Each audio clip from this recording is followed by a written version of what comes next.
Okay, I hit the start streaming button and it looks like it started. It's gonna take about 20 seconds. Alrighty, welcome back everyone to 4 Idiots and a Game Master. Today's game we're gonna play is what? Oh, what master? Game Master. I heard thought you game. said something else. No, I did not hear game. we are a family-friendly entertainment industry service. That's Already absolutely not canceled true. 30 but- seconds into the stream. Great. I didn't even say it. Hey, It's okay, always Alec, Mark. every time. It's happened to the best of us. Every Count me time too. I start the stream, Alec has to say something that's just I didn't do it. I said game time. Or game master. I said game master. Yeah, you can't say master. Or baiter. All right, are we ready for the case? Yes, we're live. Okay. All right, here we go. We are now starting Sherlock Holmes, Consulting Detective, Carlton House and Queen's Park Affair. Is this the first of the next module? Yes, it is. Wow. Case 1. The Demise of a Teetotaller. September 15, 1888. I beg you, Dr. Watson, you must persuade Mr. Holmes to help Donald. The young woman lets her head fall into her gloved hands and bursts into tears. Watson puts his arm around her shoulders, trying to comfort her while looking at Holmes, his eyes imploring him to help. Holmes stands by the fireplace and does not even try to hide his annoyance. He does not seem inclined to help Watson in comforting their sobbing guest. Ah, do not despair, Watson. Here comes help, says Holmes, approaching us while we are standing on the threshold. Come in, Wiggins. Please, I'll be seated. As you can see, Watson needs help. Watson leaves his protege to her tears and joins us. Holmes puts his coat and felt hat on and, looking determined, quickly goes for the door. Holmes, you can't leave now. Not only can I, but I have to. I have an important appointment that cannot wait. Holmes, this is about a woman in despair. Come on, Watson. I've always considered you as a fair sex expert. I am certain that our friends here will be able to help you in solving this matter. It should be quite interesting. Good day. Holmes punctuates this last sentence by slamming the door. Watson sighs and turns his gaze towards the young lady who is the cause of his perplexity. Mrs. Sipton, do you feel strong enough to talk to my friends? They could be of help. Mrs. Sipton. The notorious Mrs. Sipton? Yes, says Watson. She is a gorgeous woman in her mid-20s at most. Her beautiful face, naturally luminous, is framed by long brown hair. Her endless, delicate fingers still hold a lace handkerchief, the depository of her tears. She seems to slowly calm down, while Watson tells us the details of the case.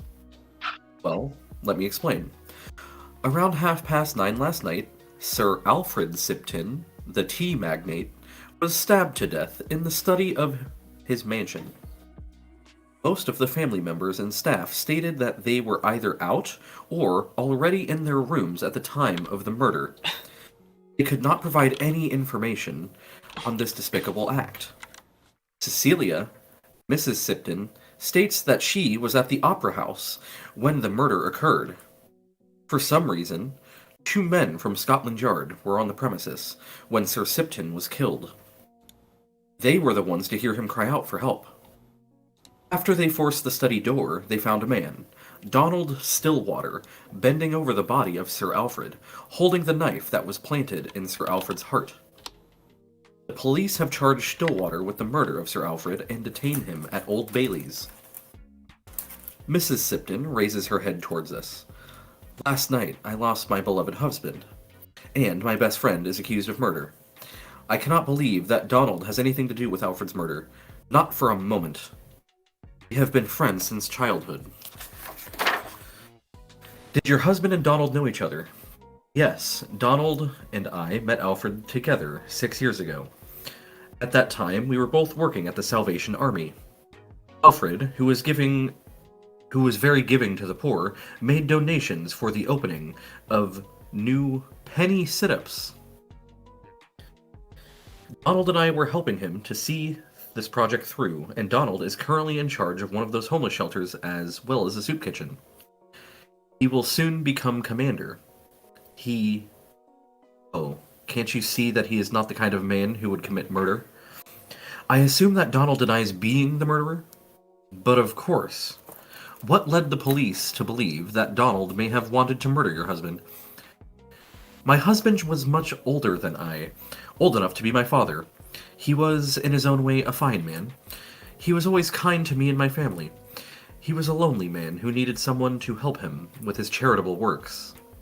In the beginning, right after we married, Alfred was very kind to Donald. Then, for some reason, he became jealous of him. Donald is like a brother to me. We grew up together, under the same roof. His mother died when we were children, and my mother took him in and raised him as a son. Alfred never accepted my feelings for Donald. He forbade me to see him under any circumstances. I dedicated my life to charity works and my wife's duties. 3 years ago or so, Alfred's health begun deteriorating. He was suffering from a heart disease that was gradually worsening. Dr. Agger, Alfred's physician, told him to lead a quiet life if he wanted to increase his life expectancy. Alfred gave up his daily affairs and spent all of his time at home. I spent mine taking care of him. So there was hostility between your husband and Donald? No. That's why none of this makes sense. 8 months ago or so, Alfred apologized to me for the way he treated us, Donald and I. He invited Donald at home. And apologized to him as well. Donald even helped him on a project of his, a new shelter in the East End. They were progressively becoming friends. Do you know who may have wanted to kill your husband? No, but I am positive that Donald didn't do it. Can you please help me? We'll try, respond Wiggins and Watson together. No sooner has Mrs. Sipton left than Mrs. Hudson comes in, giving us a note brought by a courier. Holmes, we need your analysis on the Pigott matter? Piggot. Piggot? Pigo. Piggot? Alright. Piggot. Holmes, we need your analysis on the Piggot matter. Please send us your findings as soon as possible. Gregson. Even Holmes can't solve several cases concurrently. The Yard's requests could not have come at a worse time, cries out Watson. Yes, he could. Alright, that is it. I call And the bull. game is afoot. No, the game is Sherlock. To the crime scene! All right, So, first first off, of- who's dead? Okay.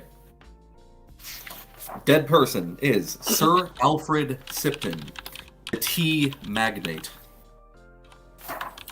And he had the heart disease. Yes. He Yeah. did have a heart disease, but he died of repeated stab wounds to the chest. We've all been there. Also, where it says made donation for the opening of new penny sit-ups. Penny sit-ups were homeless shelters operated by the Salvation Army, where, in exchange for 1 penny, the poor would be allowed to stay for the night. They were not allowed to lie down. Instead, they had to spend the night seated on a wooden bench. Weird. I guess that's why they're called penny sit-ups. It was so they could put more people in them. No. Yeah, the Salvation Army is not, like, ethical. No. They're also very anti-gay. Also that. That's why they're called an Dude, army and not. speaking of, I charity. feel so bad. Dude, I had a Chick-fil-A sandwich for the first time, like a month and a half ago, and it's so good. I've eaten again there since. Have you had a Popeye's chicken sandwich? Yeah, they're horrible. They're not horrible. I mean, Chick-fil-A's better, but it's pretty good. Maybe it's just Orange County. I don't know. So here's the thing. It's like they each have their qualities. If you like the sauce that they put on the Popeye's chicken sandwich, then obviously the Popeye's ones are better. But if you just want the chicken, pickles, and bread, then Chick-fil-A has it hands down. I don't get pickles at Chick-fil-A. I just put the Chick-fil-A sauce I on it. actually tried a Chick-fil-A sandwich with the pickles on for the like for the first time or whatever, I was pleasantly surprised how much I wasn't grossed out by having the pickles on that sandwich. I'll have to try it again. But All right. yeah, like So- I really like the Chick-fil-A sauce. I buy it in bulk when I go to Myers. Yeah. Okay, so Sir Alfred Hipton was the victim. Probably spelled his name wrong because Mark cut out right before this Tipton. first. Tipton? Tipton with an S. Clifton. Okay, yeah, because the first letter of you guys always gets cut off every time you say a name. He's a tea magnate. It's Tipton because he sips tea. Tipton. Whatever you get. Oh. Sorry. Like you Who walk up a step, but with an I instead of an E. who was the guy who got arrested for it? Donald. Guy who got arrested for Donald was Stillwater. Donald Stillwater. That's like water, but not moving.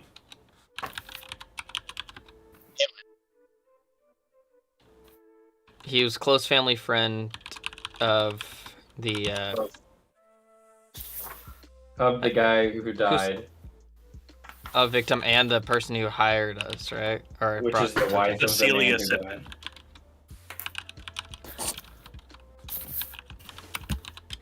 died. Matt, are you streaming on Twitch or YouTube?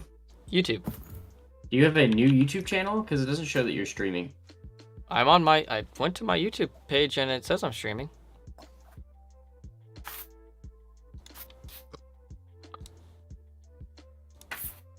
Your YouTube page is Wally Wallace's special, or No, Wally just- Wallace's spare shots. No, just Wally Wallace. That's his other channel. Yeah, he's live.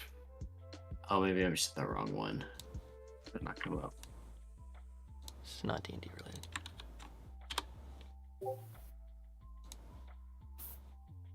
Not D&D related. Thank you, sir. Yeah, I'm subscribed. Why didn't it come up? Do you have the? Did you smash that bell icon? You smashed that motherfucking like button? No. Oh, well, then there you go. That's why. Oh, this is about to Bell 10 icon seconds is. away. Yeah, it's like 10. Okay. Okay. So, before we get too into this, Yes, Mark. I do need to go over a couple of rules because that would probably be helpful. What do you mean What rules? rules? Like we've played this game a few times. More than Yeah, so we got more than just the regular map. Oh, Oh? expansion. DLC. What's that have to do with the rules? In addition to Always bringing math in. a regular map of London, welcome to Carlton House. So this is... Yeah, so we're doing Carlton House right now. So welcome to Carlton House. Luxuriant dwelling, stylish district, discreet neighborhood, and galore murders. Indeed, even if the dodgy areas of the East End and the mist-covered docks seem far away from the colonnades and Venetian chandeliers of this sumptuous building, death always prowls close to Sherlock Holmes, and the Baker Street irregulars will be very busy untangling the intrigues forging behind these walls. Additional rules. A new place, Carlton House, is added to the list of informants. This place will be central to some of the intrigues in this box set. Carlton House is a private mansion built on 3 levels, basement floor, ground floor, and first floor. It is located on the map of London at 100 Eaton Place, SW. 2 maps, which would be placed close to the map of London, are provided here. They allow to visualize the rooms and staircases layout for each of the levels. Further, the following chapter of this book will allow you to look around the property and to get familiarized with the premises. Oh my god. During your first visit of Carlton House, you will start by reading the lead 100 SW, which will introduce you to the current context of this house. Once you read it, the characters will be able to move through the various rooms, following the leads matching the numbers indicated on the maps. These leads are divided into 3 sections in the booklet. After the 5 usual areas, there is the ground floor, or GF, first floor, FF, or basement floor, BF. Depending on the investigation you choose, the rooms may serve different purposes. A list of the occupants of Carlton House and a list of rooms are also specified before the ground floor section. These lists will allow you to easily find the whereabouts of the occupants. Of course, players are not blocked in the house. The visit of some rooms can therefore alternate with trips throughout the city. Visiting a room in the house is the same as visiting a location in London, and costs 1 lead when tallying. Oh my god. Okay. That hurt. Remember when Sherlock was That's a simple? lot. Oh, there's like They're two more bored. pages. Okay. So I guess get ready, Of rules? 2 more pages of rules? and then looks like I gotta take 2 more pictures. Oh. All right.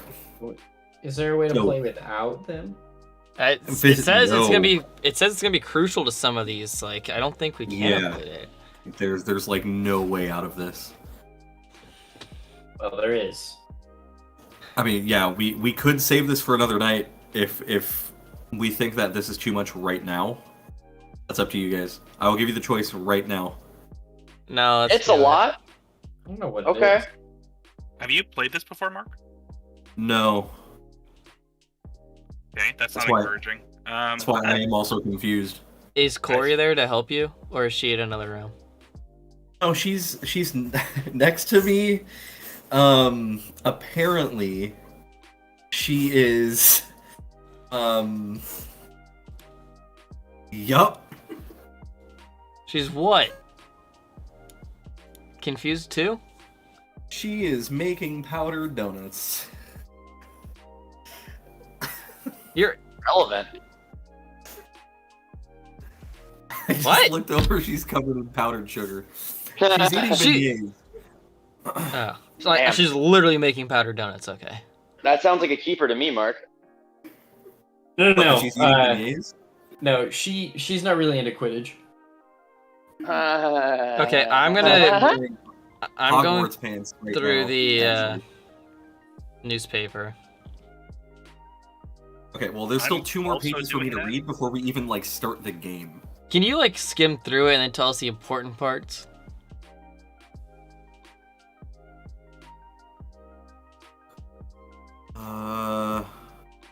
Sounds like yes.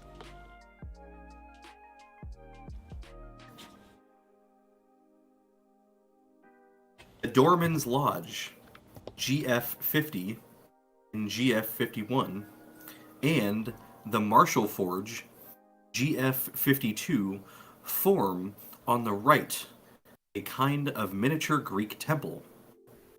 On our left, adjoining the main building, are the upper part of the kitchen, GF40. The Oh, this is cook's ground flat, floor. GF41, GF43, and a staircase Z leading to the basement.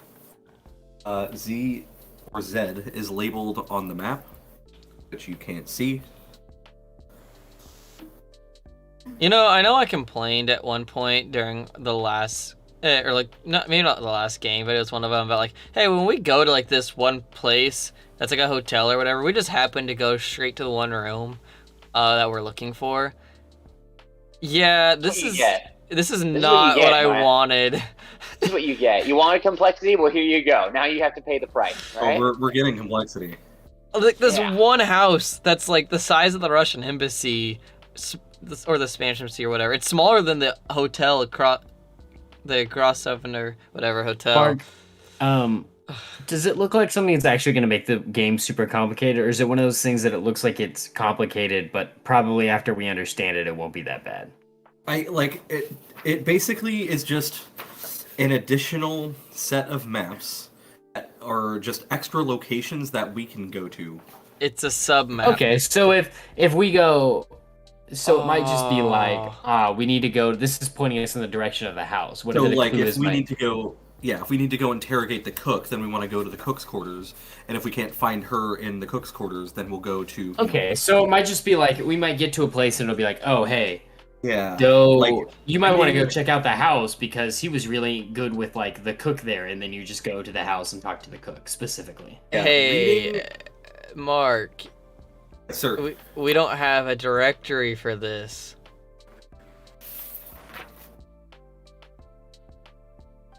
It's a Not like- subdirectory.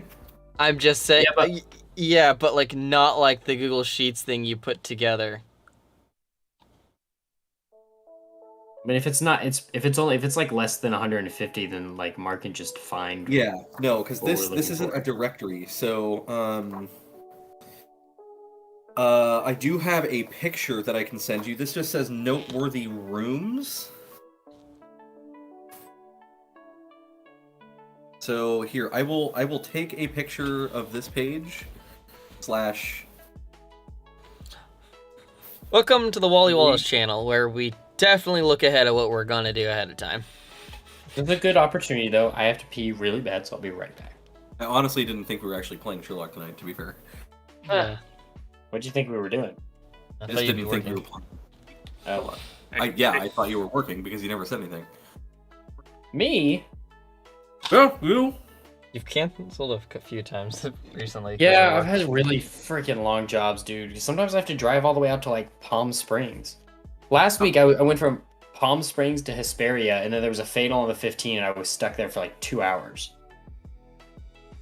Anyway, I'll be Could have back. been worse. Could have been in the car wreck yourself, but You mean it could have been better? Nihilism. he's not here. But it's not good to talk about it that way. But you know, There's a thing about a serial killer in the newspaper. thank you. I Although- was gonna go to this. Very different MO. There's also something about the tea company, but it's just like an advertisement. Sorry, I saw engineers and had to immediately start reading about mechanical engineers. Understandable.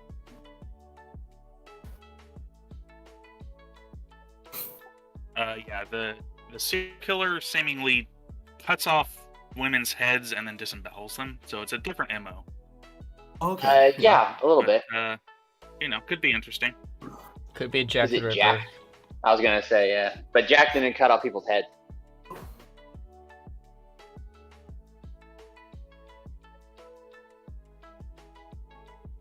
Oh, it's Stephen Pigot, right? Yeah. Yeah. There's a thing about that in the newspaper. What area? Entertainment or? In like the middle, it says an old man found dead, killed by a gunshot.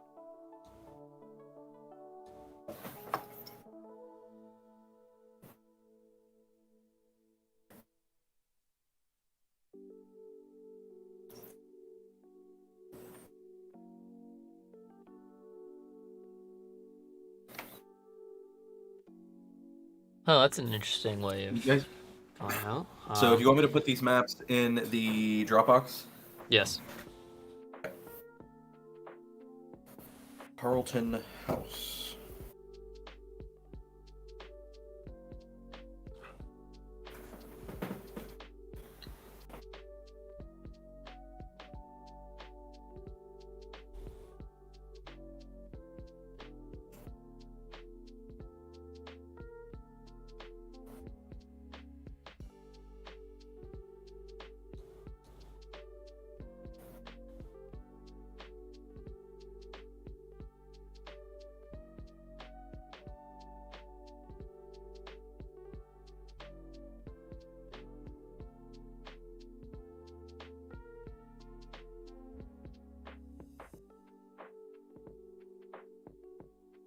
Oh, I found it. The obituary of Sir Alfred Sipton.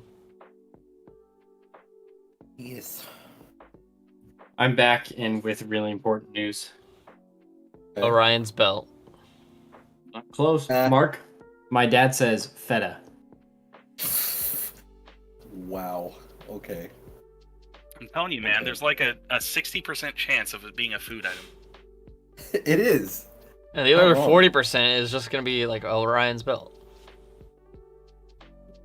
Yeah, constellations are good for a good 8% or so, I'd say. Excuse me, it's not a constellation, it's an asterism, idiot. You're right. Okay, well, yeah, an Cassiopeia. is 8%. Do you guys know the dictionary definition of a vegetable? This came up in our meeting today. It grows. It has internal. No, hold on. It's surprisingly like Tentacle. little of like what. It has to do with where it grows. Yeah, like the ground.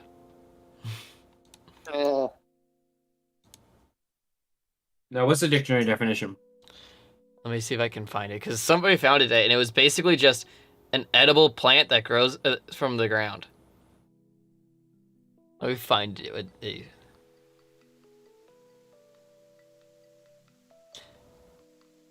Vegetables are parts of plants that are consumed by humans or other animals as food. That's the very first line on Wikipedia. The original meaning is still commonly used and is applied to plants collectively to refer to all edible plant matter.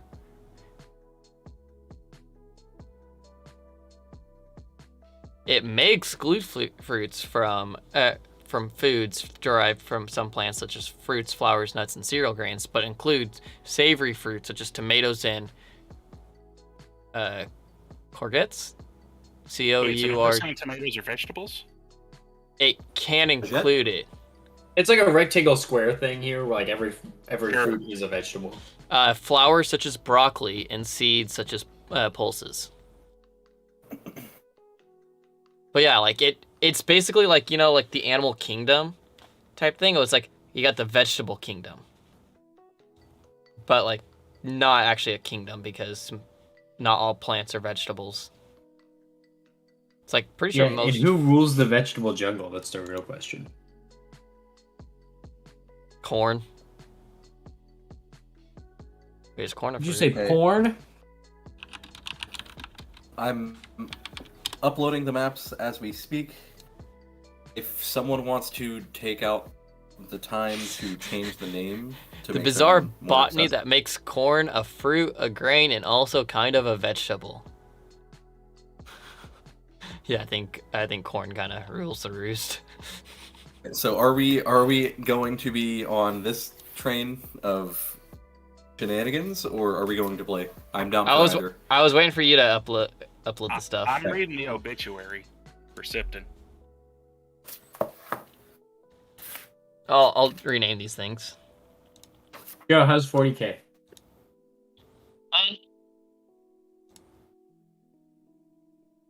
Good talk. What? Who? Why? That is a long obituary. What? That's what I'm saying. Would you like me to read it out loud? Oh, Yes, dude. please.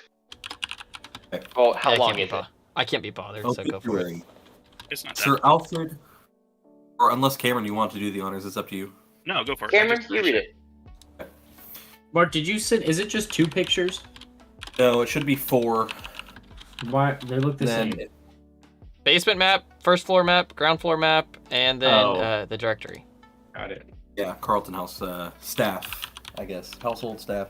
All right. Well, before you read the obituary, Yes. Loki, based on this, I vote we wait because I got one the for wait. household is like this person, this person, this person. It tells you how old everyone is and how they're related to other people, and that is a lot to figure out. Okay. Like, I feel like there's not gonna be.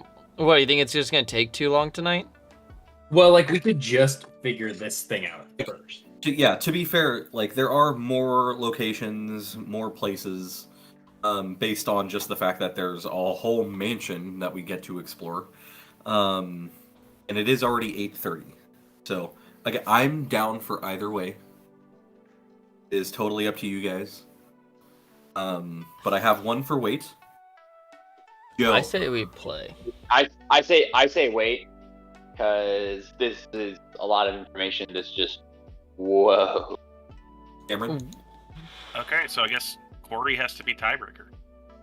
I say play, yeah. Or I guess, Mark, you can. How are you saying that it's like... I'm looking at this after... Yeah, it gives us their age, but... Yeah, it gives their... I don't feel like it's that much more information. It's just like we have more pictures, but... The only difference is we had the directory before, and it's This is his wife, his sister, his son and president of the company. Someone else's. But not all this Mrs. is gonna... Prudence Thompson is Roger's wife.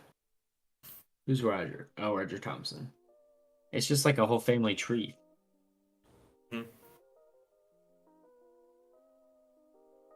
I don't see how this is that much more information unless, like, in the middle of, like, a conversation that Mark's reading out, it's like, yeah, his sister was doing this and all this, and we have to, like, oh, wait, who's his sister again? Oh, it's her. Okay, we have to make that connection. Like, I don't think it's that much. I guess, yeah, we could just look in there. That's if this even points us over there. But, you know, Roger Thompson II, son of Roger and Prudence, I'm real suspicious of the 4-year-old. Absolutely.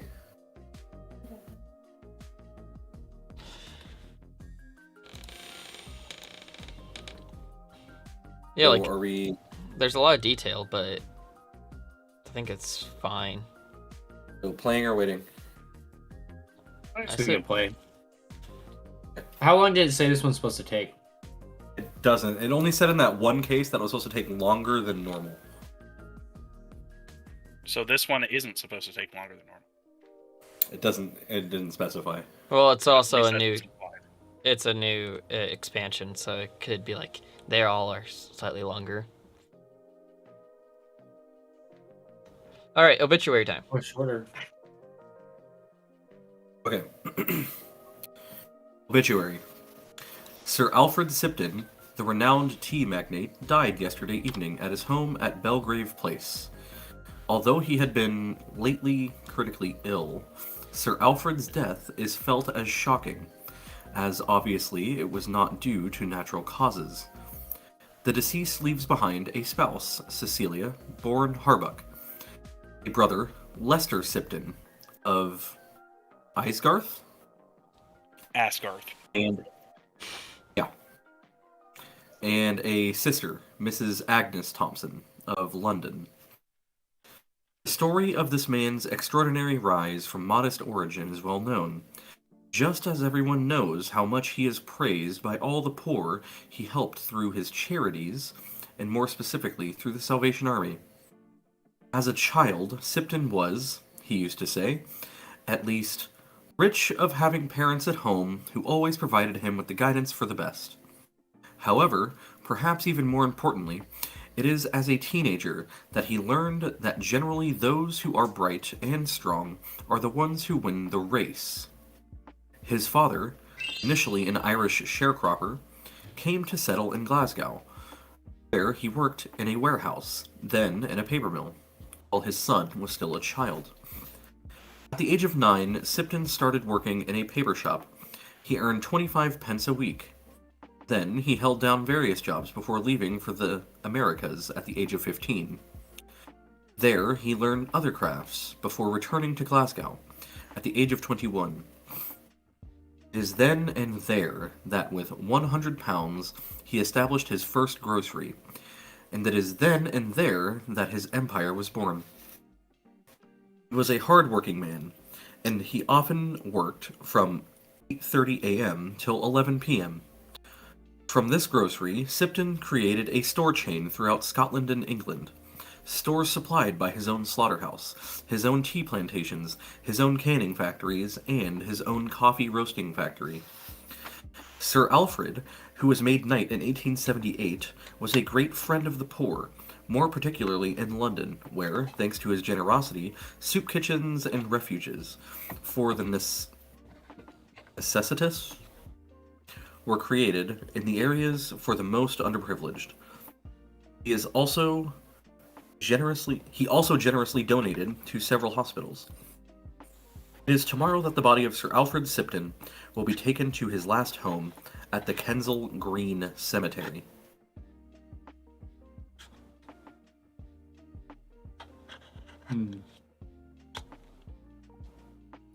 I will say, I don't know if there's anything that valuable in the obituary. Yeah. Not really. It's not yet. I mean, like, if we really get stuck, I guess we could visit his siblings to see if they wanted to, like, take over his empire or some shit like that, but it's such a stretch. Like, I don't know. I know. Your new empire. But since they are stab wounds, it's probably something very personal. Yeah, and especially premeditated. for someone such high profile, it doesn't seem like it's just a random attack. Well, do you think there's someone who's got it out for someone who supplies soup kitchens? There's I mean, also it in the has a announcements. lot of staff. There's also in the announcements, the first one, Sipton Tea and Spices. It doesn't mean anything, but This is what I was talking about earlier. It's like an advertisement. Yeah.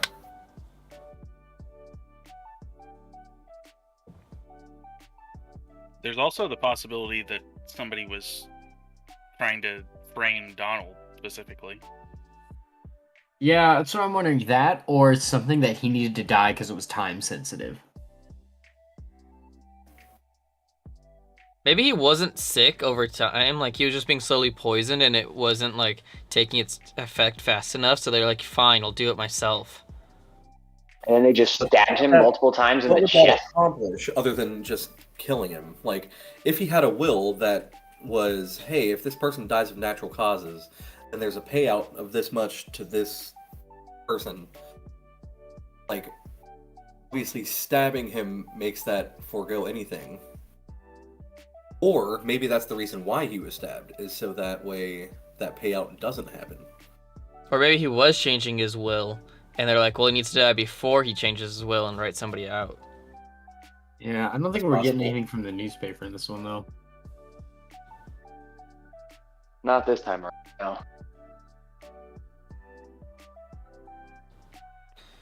There is a new the, planet discovered. Thomas O'Neill stuff with the Duchess's jewels. What about the Personal and Co. looking for a respectable man to keep another man company?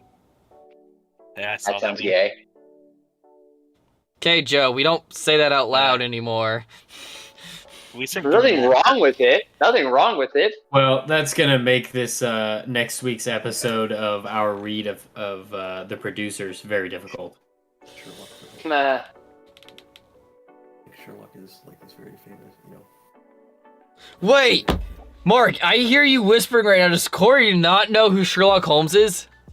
Oh, she absolutely does. I was reading. She just said, what if it was the wife?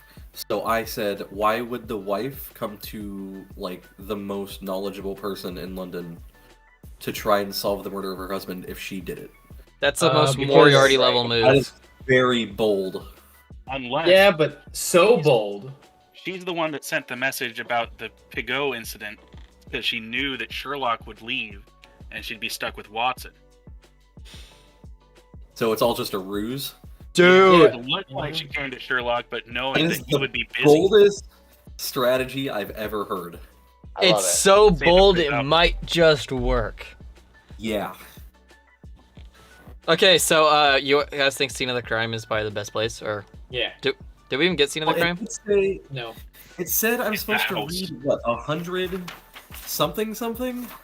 I don't know, dude. Oh, he just died at his own place. Oh. Yeah, I Belgrade. said Oh, I it know, was but it's- study. No, the hotel. You're supposed to read something for the hotel. Okay. So I'm supposed to read 100 Southwest. That is the first clue I am supposed to read. Is it? Are we gonna count this as one of the places we go to? It didn't say not to count it, but it might tell us later. I will double Okay. check though. I We'll will decide write- whether they count it or not once we find out our score. Go for it, Mark. Well, hold on. I'm just during your first visit of Carlton House, we'll start by reading lead 100 Oh. Southwest. So we haven't visited there yet. Okay, that's fair. All right, great. Well, that is the scene of the crime. Oh, is it? Oh. His study. Oh. Then yeah, we'd count it. Okay, so are we going there? Yes, Yeah, I sir. don't know how much else we have to go on yet. Sir Alfred's study is ground floor 22. Right, so 100 Southwest. Bruce Nigel, butler and staff manager, receives us in the vestibule of the majestic mansion. He is a tall, thin man with light brown hair in his mid-40s. As many servants working for the rich, he has that bourgeois, condescending demeanor. Mrs. Sipton requested that I assist you and provide you with all information you may need about Sir Alfred's family and the servants. Thank you. Would you like me to introduce you to the staff? Please. I will begin with me. My name is Bruce Nigel. I am 45, and I have been overseeing the staff for the past 15 years. Prior to that, I was Sir Alfred's valet. At the time, this was a bachelor home which housed Sir Alfred, Margaret Brisman, who already was the cook, myself. 15 years ago, and after her husband passed away, Mrs. Agnes Thompson moved in with her brother, Sir Alfred. After losing all his money, Mr. Thompson had committed suicide. Mrs. Thompson seemed terribly affected and became very dependent on her brother. They moved to larger premises, located in Bloomsbury, to accommodate all of the occupants. Mrs. Thompson, her son Roger, her chambermaid Elaine Mondino, and a young boy, Rodney Harrington. Nothing changed during the next 10 years to the exception of Sir Alfred's business, which kept growing. While talking to us, Nigel leads us to the north anteroom. Anteroom? Anteroom. Anteroom. Ground floor 20, where we are now seated. 6 years ago, after Sir Alfred married Mrs. Sipton, we settled into this mansion. Young Mr. Thompson, who got married the previous year, was also invited to live here, with his spouse and son. A baby then. 3 years ago or so, Mr. Hofstetter, Sir Alfred's personal secretary, moved in as well. At the time, Sir Alfred was recovering from one of his health episodes and did most of his work from home.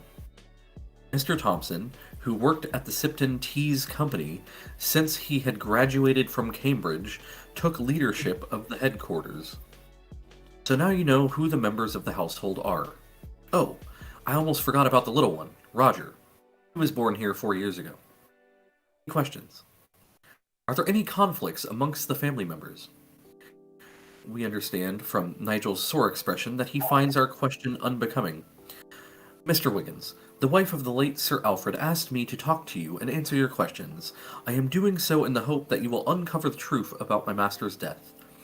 Sir Alfred was more than an employer to me. He was a man I admired and respected. The 20 years I spent at his side gave me the opportunity to get to know his family very well. I have never betrayed his trust while he was alive, and I have no intention of doing so now that he is dead. Yes, of course. What is that in the background? Okay, never mind. I hear noises. Yeah, I did too. Yeah. I did too. I'm blaming Joe. Joe's The Lewis playing sisters Warhammer. hired- What are you talking about? My headset is turned all the way so you can't hear it. First of all, I'm not, by the way. So, Uh-huh. I'm glad you Anyway. caught yourself after saying that. well, really quickly, I just want to point out that this guy is. It's weird that he's being so defensive about this dude's personal affairs. Especially after, you would think you'd want to open up to talk about murder. I agree. Yeah. Nah, I'm Team Nigel. He didn't do shit. Yeah, same. He's the butler. It's never the butler. Never. Tropes would say otherwise. Yeah, Mr. Deeds knows. It's never the butler. Sarcasm would agree. I think I It would. heard something incorrectly because it said Mr. Thompson committed suicide, but then later on it said Mr. Thompson took over when There's multiple Mr. Mr. Thompsons. Sipton got sick. Okay, he remarried. Gotcha. Yeah, so it was young Mr. Thompson who got married, blah, blah, blah, blah, Yeah. blah. It was I Thompson Elder. Yeah. Ah, Right. So. Yes, of course.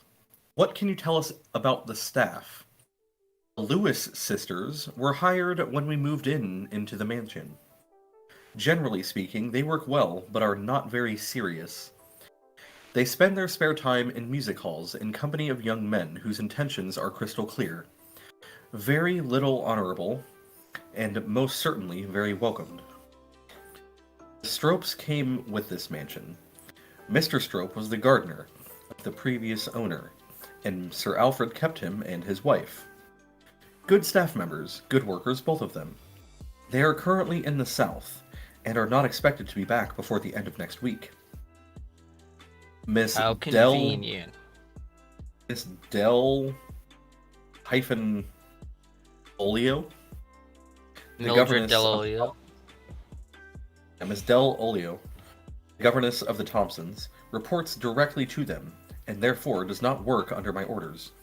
She has been here for 6 years. She comes across as a quite remarkable woman, bright, hardworking, and of great virtue. I believe we covered everyone. Oh, there's Cynthia, the dishwasher. She has been with us for a month or two. We often hire girls from the Salvation Army for short periods of time, as in this instance. She is a little slow, not very bright. Did you mention a Margaret Brisman? Asks Wiggins while looking at his notebook. Yes, the cook. She is a good woman. She was very devoted to Sir Alfred. And Rodney? Rodney Harrington is now a coachman. He has been with us since he was 15. In some aspects, he was the son that Sir Alfred never had. Sir Alfred did a lot for him and was quite fond of him. Can you tell us where to find all these people? Okay. Of course. Margaret is in the kitchen. Basement, floor 2. Okay, hold on. I'm gonna do something. I'm gonna do a programmer move here. Okay. You said who's in the kitchen? Margaret. The cook, That is right? basement, floor 2. Margaret. Cook. Edge. Maggie. Basement. Or BF2. Okay. I'm putting a comment on the thing so we don't have to come back to this each time. Beautiful. Rodney is in the blacksmith shop. Ground floor 52. Okay. I am sure you will find Wanda and Dottie in a room. Basement floor 29 or basement floor 30. I believe Wanda and Dottie are the Lewis sisters. Yeah. 20 or 30? Okay. 29 or 30. Or 29, 30. Okay. Alright.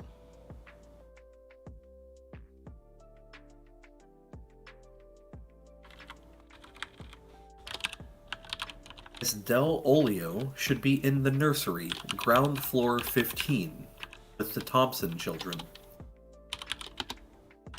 Ground floor 13.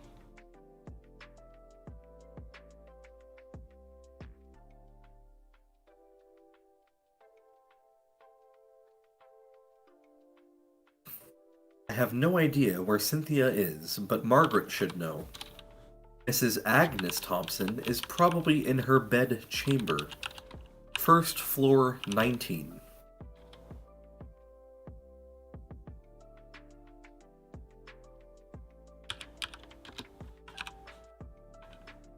I think that her physician recommended that she not be disturbed.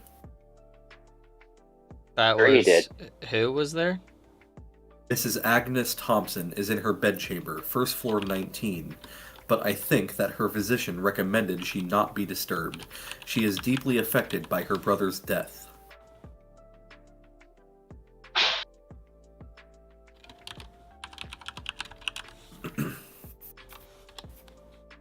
No, that just makes me suspicious. Or maybe I'm just cynical. I'll have to reorganize all this stuff, but okay. We know when you're ready for the next one. Yeah, I'm ready. One can find Roger and Prudence Thompson in their apartment. Ground floor 14. Okay. That was ground floor 14? GF 14. 1-4. Yeah. Okay. Mrs. Sipton should be in her bedchamber. First floor 6. Is it 1F or FF? FF.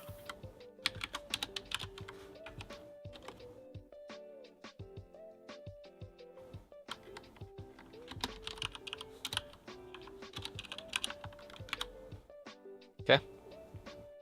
And Mr. Hofstetter is in his office. ground floor 18.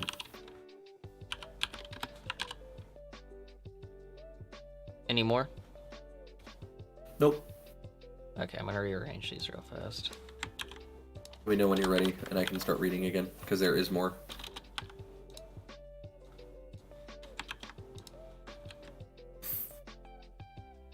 Rodney. It doesn't tell us where Margaret is, but it says Margaret knows. Oh, wait, Margaret's the cook. Never mind. It did give us that one. Yeah. Margaret knows. Timothy is missing, but Margaret should know. Yeah. That was the first person. Yeah. Okay. I thought the first person, for whatever reason, was the butler, but I feel like we can just find him in the main. Probably. Although the butler is also this clue, so...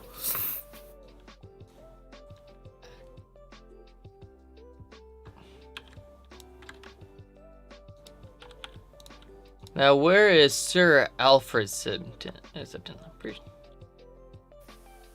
Yeah. Alright, are we good?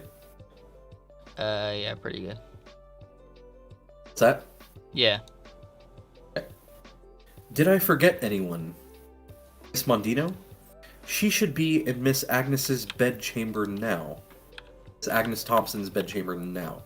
Oh, bedchamber, period. So with Miss Agnes. Yeah, so that's Miss Mondino. Mondino, where's... Okay, So, there she is. Chambermaid. First floor 19. Makes sense. Now, if I am no longer needed, I have many things to attend to. Just one or two more questions, Mr. Nigel, if you please. See that Nigel is not so pleased. What do you want to know? Where were you last night at the time of the murder? I was taking my class as I do every Friday. A man must keep improving himself, and I have always made that effort. When did you return? At 10:30 p.m. Do you know who would have killed Sir Alfred? I have no reason to doubt the police findings. Facts seem to indicate that Stillwater is the murderer. What do you know about Stillwater? Not much.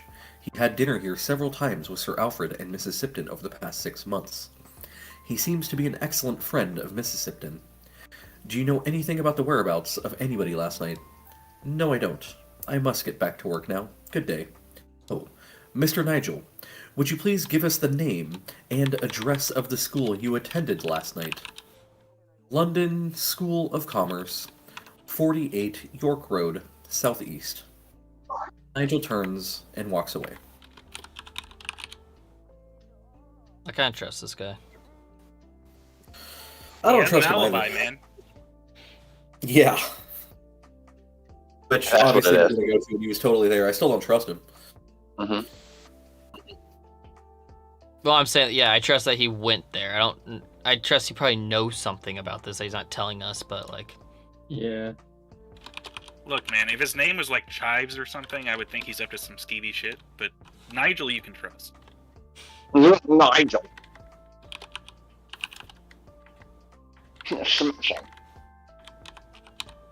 Smashing.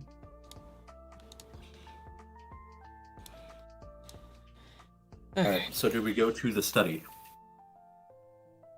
You know what I just realized? See the scene of the murder, yeah. What'd you just realize?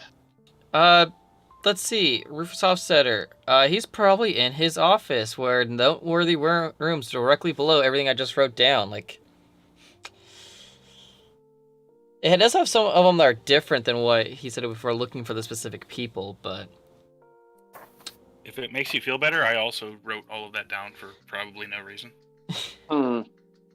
Like, Dottie and Wanda could be found in basement floor or whatever, 2930. Those are also their bedrooms. Yeah.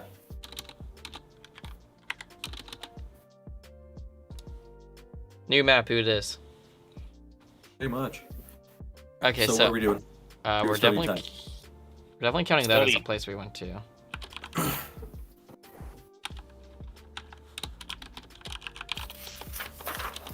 Yep, study, so GF3. Or actually not that one. GF22. That would be the scene of the crime. Yes. Sorry, I just went to his apartment first, but, we have to go specifically to his. Yes.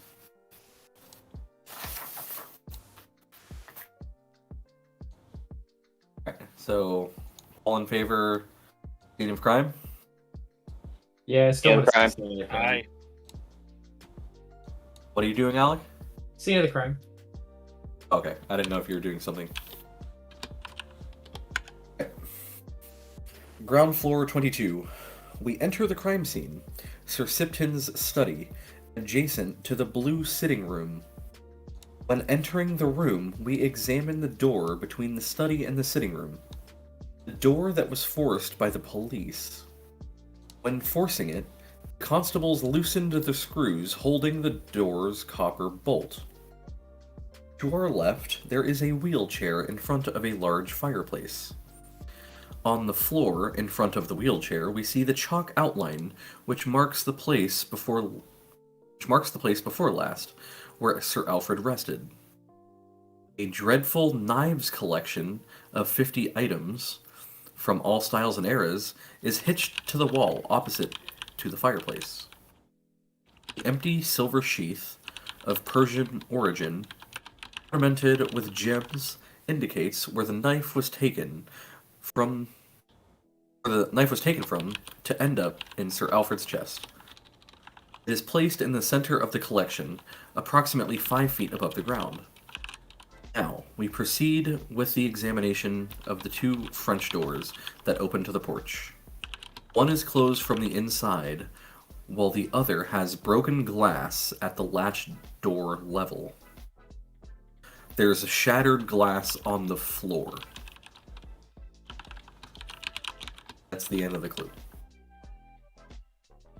Wow.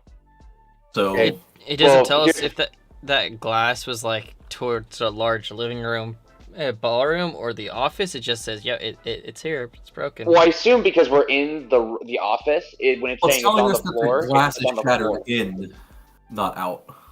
Yeah. So somebody So broke someone broke in. into the office.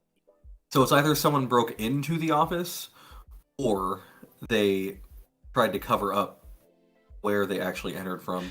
Oh, it was going into the office, not into the study. Or Because the office is Oh, into the- GF21. no, into the study, yes. Yeah. Words matter. So do we think that someone's trying to cover their tracks? Because if they took a knife off the wall, then that leads me to think that it wasn't meditated, and it was more of a spur of the moment. Yeah. It seems very much like a spur of the moment type of deal. So who would have been pissed at him? His kids? Someone who maybe? wasn't written in the will. Yeah. Well, we're kind of assuming the will. Like, they've It's never not- even brought up a will yet. The other thing is that, like, sure, it could have been a spur of the moment thing, but they haven't, like, or at least we haven't gone to Jasper to see if there were any, like, self-defense wounds on Sir Alfred. Like, the fact that they took this specific knife that was in a silver sheath of Persian origin and ornamented with gems, it could just be a really big, like, fuck you. Just like, yeah, I'm gonna use your most prized knife, and I'm gonna stab you with it. Yeah. Also, Awesome. like, with all the glass on the floor, is there like a door leading out? Like, they could have killed him, ran out the door, and then jumped through the glass to make it. Said there's 2 French doors, so that's where the broken glass is from. One is closed from the inside, while the other has broken glass at the latch door level. Oh, it was the door that the glass. Okay, so I guess they could have gone out the door and broken the glass inwards on their way out. Yeah, or they could have just done that initially. Yeah, but if that sounds again more premeditated to me. I don't think you would Yeah. give that And- after killing someone in the heat of passion. Yeah, also, it's like, they break the glass, and does he just sit there while they pull the knife and come up and stab him? Like, because, like, Yeah. breaking glass I mean, isn't he exactly was quiet. old and ill, but Also still, true. like, you would think he would scream or do something. He was 62, so he wasn't, like, sure, he's not his prime, but, like, he's not like 80, like better Yeah, but and all that stuff. he had a heart condition. He had to retire because of it. I think Jasper is the next one. Yeah, with this new Carlton House stuff, it's like, oh yeah, we still have the other stuff we can go to. Yeah. I wonder if but, it's. like, I wonder how. I'm curious. The moment struck me. I wonder if they just recreated the plot of Knives Out. What do you mean? he recreated the plot of Knives Out like 4 years before the movie came out. Oh, well, and there you go. Well, maybe Knives Out ripped this thing up. I was like, what? I was like, well, am I confused, or does Knives Out like based off a book? Like, Well, no. I'm just curious. A rich man is murdered by his own knife, and he's old and his health is failing, and he's gonna kick the bucket soon, kind of a thing. He has a lot of money, so he's got a lot of enemies, and he's known for being a nice guy, but he has had a particular hate stiffy for his younger wife's friend, who she only saw as a brother. Huh? Sure. It was British Chris Evans all along. let's Yeah. see. The writer came up with the basic concept for Knives Out in 2005 and decided to make the film after finishing Looper in 2012. Yeah, it was just based off his love of like mystery novels. I was literally just looking it up. Yeah, so it could be like Knives Out could have been like influenced by Sherlock, probably actually was, but no direct relation. I know, but I'm just saying, like, Yeah, Collection of Knives is definitely something that's like Game of Thrones-y chair style. It's like a big thing. And we all have to channel our inner Daniel Craig. you have to do with his southern accent that he had in that movie. Do you want me to go Have change do into with a suit real Southern fast? drawl. I can go change into a Yeah. suit. Do it. We must get cracking on this case. And I'll Nope. just make my That wasn't right. maybe I'll just make my scarf into a tie. Show you who Jesus, man. Fury. Pels. Okay, so Jasper. Jasper. Yeah. Jasper. Right. Jasper Meeks, 38 East Central.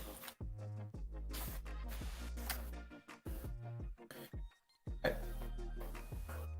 We find Sir Jasper Meeks in his office, sipping a cup of tea. He has his feet on his work table, his glasses perched on his forehead, and in his left hand, he holds a report which he is reading. As the door opens, Meeks looks up and recognizes us at once. "Good morning, Wiggins. It's been a while since I've seen you," greets us Meeks as he puts his glasses back in a more useful position. "What brings you in today?" "We are investigating the death of Sir Alfred Sipton. Have you performed the post-mortem examination yet?" "Yes, but there is not much to be said. The knife penetrated the chest and perforated the left lung. A nice clear cut that did not damage much the muscle tissue. A nice clear cut that did not damage much the muscle tissue. It was a chronic heart failure which caused Sir Alfred's death. His liver was 3 times larger than normal size. I had never seen kidneys so swollen, and an intestinal tract in such bad state. His life expectancy was extremely short, a matter of days or weeks at most. So it wasn't the stabbing that killed Sir Alfred, not directly. The stabbing provoked the cardiac arrest, so in this sense, it was the cause of death. Had the murderer waited, nature would have done the job in his place. Ironic, isn't it? Anything else? No, that's all for Sipton." Alright, so it's a cover-up, clearly. He actually was going to die of natural causes, and someone wanted to make sure that didn't happen, so that way they weren't going to get written out or something. Exactly. Yeah. Or no, because in the plot of Knives Out, she accidentally overdoses him, but eventually they find out it didn't happen. So maybe someone gave him the wrong medication that caused the cardiac arrest. Of course, we don't know that. Didn't come up in the report, but And then they stabbed him afterwards. yeah, because they. It could also just be somebody who's not aware of his chronic illness, but that would imply it's like nobody in the house. Actually, Exactly. Well, I do declare that I feel like he's very public with his health, or what? Am I completely off base? Well, he's a very public figure, so I would assume most people know. Yeah. Like, hey, you're retiring from this massively like successful business because of the heart thing. Like, a lot of people are gonna know about that. If they're like willing to go to the link to kill him, then like, I feel like they would know that. I find it interesting though. It's like he was stabbed through his chest into the lung, and the excitement from it is basically what gave him a heart attack. Pretty much, yeah. So like he was on the verge of death. Like that just. And at that point, you know, if he's that weak and all that, then it would make sense that if somebody broke in and stabbed him, he couldn't do much. Right, well, that's what I was saying, but you would think he still would have been able to, like, yell or something. I guess. Like, if somebody he didn't know broke into his room. So you would think it's somebody he knew that took him by surprise or something. Yeah. Didn't know? No, did know. Yeah, somebody he does know, I think. You know, the butler was kind of suspicious. I don't think the butler would have been in his will, probably. Well, it's possible if he's been with him for a while. If a manservant has been with a family for a long time, it's not unusual for considered family in a way, and therefore would receive some benefits upon their their employer's death. I feel like that's just a movie thing. No, it's a life thing. Now, it's not like guaranteed, but if he's like a philanthropist like this guy is, I bet you Butler either is or was not, you know, in some way, shape, or form to it. He was going to receive the knife collection. I am very confused. My laptop is not registering my TV, even though it's totally plugged in. You guys hear me? Yeah. Yeah, I can hear you. Okay. Let's try this again. At any point list like a lawyer or anything for the deceased? Like, if we are thinking it could be like a legal thing. Yeah, the Summers House. Records of births, deaths, marriages, and wills. Free access. Somerset 17 House? was Somerset, yeah. That's a possibility if that's the line of inquiry we want to go down. Quick question. The glass was broken in the room at the doorknob level. Do you think that was so they could reach the doorknob to get in, or do you think it just happened to be that the person who hit it was small? No. It's either... I would guess they unlocked it. Child broke into the room, right? Well, okay, so I think I see where he's going with Just this. saying, If was we it the 6-year-old? No. If we look in the newspaper, there was a apparent suicide by an older guy, but because they said it might have been a suicide since the gunshot came up through his neck, like a low shot, but there was no gun found at it. So there could be a small assassin going around. Yeah, there's a dwarf assassin going around. Long beard. An angry little elf. There's a halfling going around. Did you hear about Guys, that just got really non-PC. Halfling as in D&D, I play Longo! And dwarf as in, obviously, the dwarves from Moria. Joe God. just called little people dwarves. Cameron called them angry little elves, and Matt called them a halfling. No, I was making a reference back to D&D. No, we did not hear Corey. Oh, but did you hear about the psychic midget who's on the run from the cops? Yeah, it was a small, medium, at large. Thank you. I hate. That took me. I almost like went back to the newspaper, and then Alec said that, and I was like, oh, okay. All right, I'm like, where did I miss that in the newspaper? So do we want to go talk to the Somerset House? Records of births, deaths, marriages, and more wills. people first, just to get some sort of confirmation that there is a will. Go talk to his wife, maybe? That's a What possibility. is she gonna tell us? She's the one that put us on the mission. Oh yeah, that's true. So you can tell I was like totally paying attention back then. We could talk to what's her name, who's like been told not to just be disturbed or whatever. The one who's like I like hiding that. in her room. I like disturbing Sister? people. Yeah, this is Yeah, his sister. I think Agnes she did it. Thompson. Oh, I'm 100% she's the one who did it. You think so? Can you walk me through Yeah. your reasoning? So, again, if No, this He is the died of part where you natural say causes. devil's advocate like the clip, Mark. he died of natural causes, all of it was probably going to go to his wife or to charity. But maybe somewhere in his will, he didn't die of natural causes. I don't know. Well, his son, Roger, already took over the company. But what if she didn't want that money going to charity? She wanted it to go to her. She had faked a will which claimed that the money would go to her in the case of him not dying of natural... I don't know. Some other BS. And, again, she knew about the knife collection, because it's her brother. Since he was already having a cardiac arrest, he could easily overpower him. Just stab him a bunch of times. Wait, hold on. What No. if... Hear me out. The person comes to the door, and they can see through because it's glass. And they see he's like holding his chest, and she's like, she thinks he's like choking or like choking on his blood, so they stab him in the chest to open it up, you know, like doctors do, where they stab you to When you open put, up. like the straw thing in to like Yeah. oxygen. Yeah, I don't know if that worked with a knife necessarily. But it was like the 6-year-old did it on accident.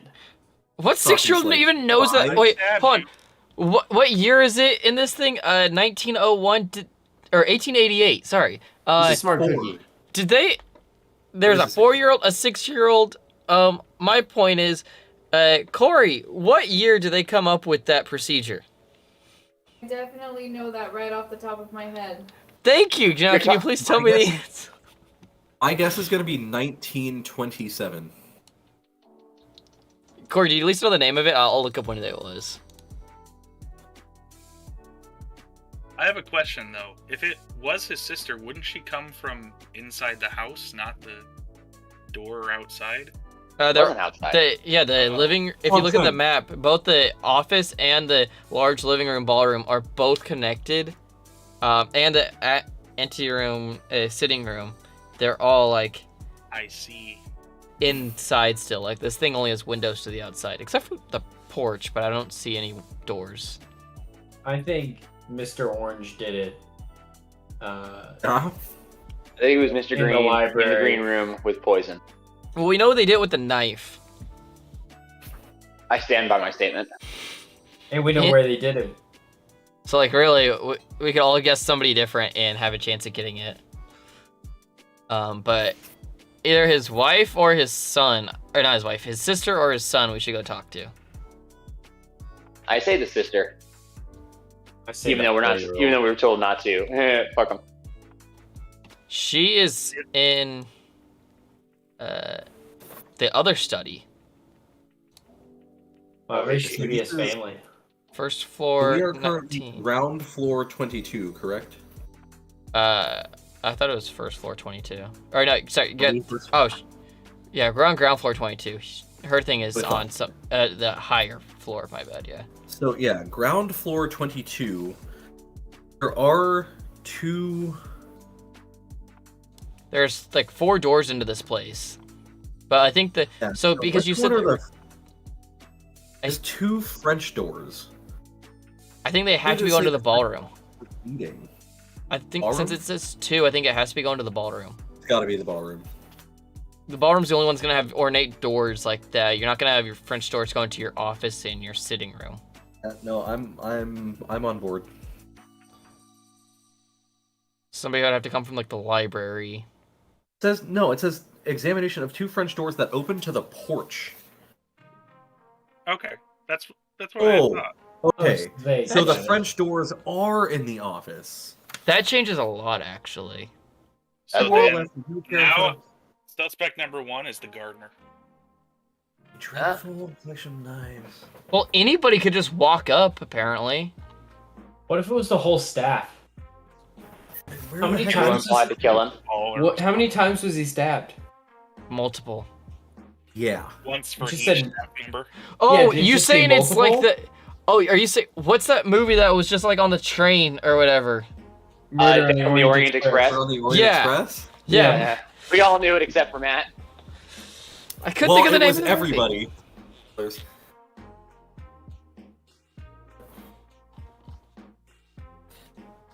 One of the shots, they all look like it was the Last Supper photo. Sure. The other thing is, if we're gonna have to continue to use this throughout this module, one of the people, if it was one of them that did it, that person will no longer be available to us. And I don't think they would have put them in the directory if it was someone we could go to. Here's the thing: is Why not? it might be different people. Each time. Yeah, that's why they didn't specify like this is this person's room on the map. It only specified the person in the case. And like where we could find them. But, like this So, is like- the dining room. Will always be the dining room, but it might be a different. You know. So like the kitchen maid may not be in the kitchen next time. She could be somewhere else. The kitchen maid might just have a different name. Like it might be a different person, but the layout of the mansion is always the same. Yeah, so if somebody's a murderer, they just hire somebody to replace them. Yeah. Although Alec does bring up a good point. Like because if it's gonna be consistent, it should be the same people. It's the same house, so.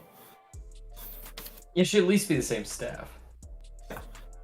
But the only way you get away with that is you either don't put the person in there that did it, you make the clue unavailable, or everybody was involved, so they just kind of like go, well, it was everybody, you can't arrest everybody. Or Sure you can. since like you know, you're supposed to do these cases in order, like you already know that person's been arrested, so you know that going to that place of the house is going to not be useful. That's what Or I it's said. like you can go to it and it's like, yeah, they're not like you know it's not gonna be useful, but it's just like so. The clue's just going to be like, you're a moron. Obviously, they're not here. It's like they don't write anything for this one. It's like, yeah, they you found a note about the time they murdered that guy. So I believe we should go talk to Donald Stillwater, who is being held at the Old Bailey, to hear his side of the story. Yeah, he might give us a lead. Oh, Yeah, completely who's forgot a about that guy. person? But yes, I I didn't agree. even think that was And he would know about the will, He- if that's the thing. If he's like the best friend, yeah, maybe. Okay, so right now we have people for Agnes, the sister, or Stillwater, the convicted and the charged, I should say, suspect. Let's go to The let's go to accused. unmoving water. I'm a little worried if we go to Agnes, it's just gonna be like. You were somebody's told gonna not to say- get here. Well, Yeah, she doesn't want to see anybody right now. Sorry. Yeah, I think we go to unmoving water. so do we go to Edward Hall or lawyer, since he's I the lawyer at the think- Old Bailey Court? I think stagnant H2O.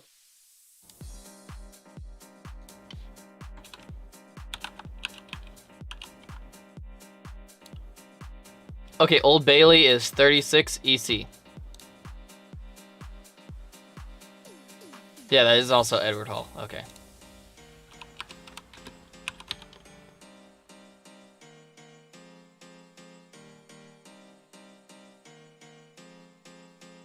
Mark. I will be back in just a moment. That was probably me time to make popcorn and take care of my dishes, right? Probably. Uh, 3-minute break. yep, BRB. Intermission.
Alright, I am back.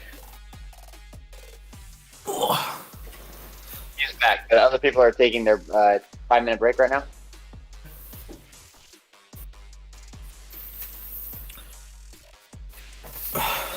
Yeah, so what are you... What about goldfish? Getting goldfish. Honestly, surprised you guys can hear that. I'm in a completely different room. Well, I've got the eyes of a hawk and the ears of a fox. Okay, me.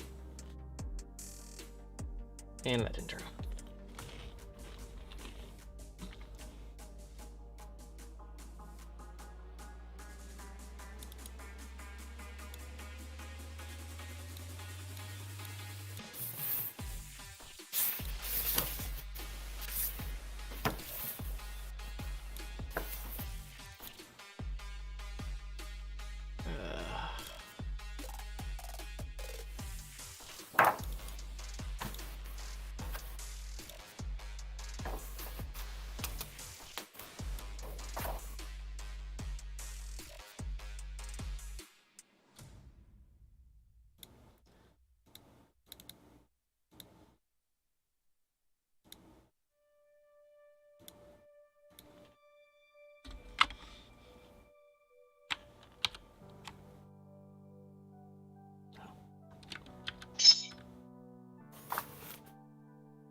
Oh, what? Okay, that's... Okay. So what are people's initial thoughts? About this? Yeah. Feels like Ooh. complicated clue. That's a good way to put it. So... when someone said he was being poisoned, but slowly... I did or that, he yeah. has a doctor. Dr. Agar? Doesn't mean they're a good Could doctor. we go... Oh, it means they Should we could have been not being killed fast enough. I So just got what back. I'm happened? thinking is, what if Dr. Agar was also hired by someone else of the estate? Hopes to kill him a little quicker. Yeah. Or... So, I think we need to go talk to the doctor.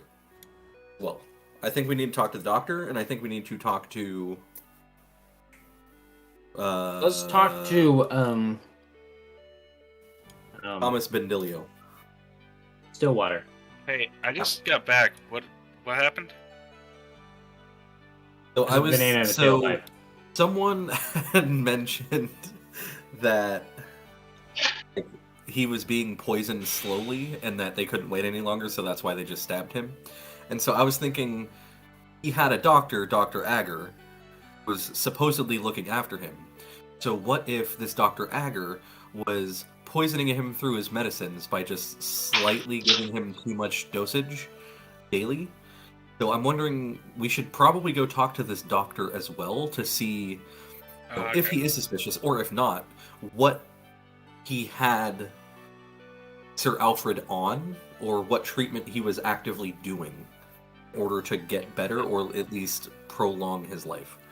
It said that his liver was like 3 times the normal size, but I don't know if that's just related.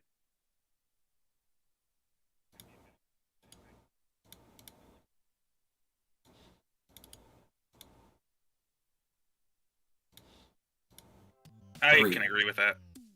100%. Is everybody back from their break? Corey left, that is why I had to leave, so... Yeah, I had a feeling. Bye, Corey. Corey is no longer in the house. She is not in the house. Corey has left the building. She has indeed left the building. Okay.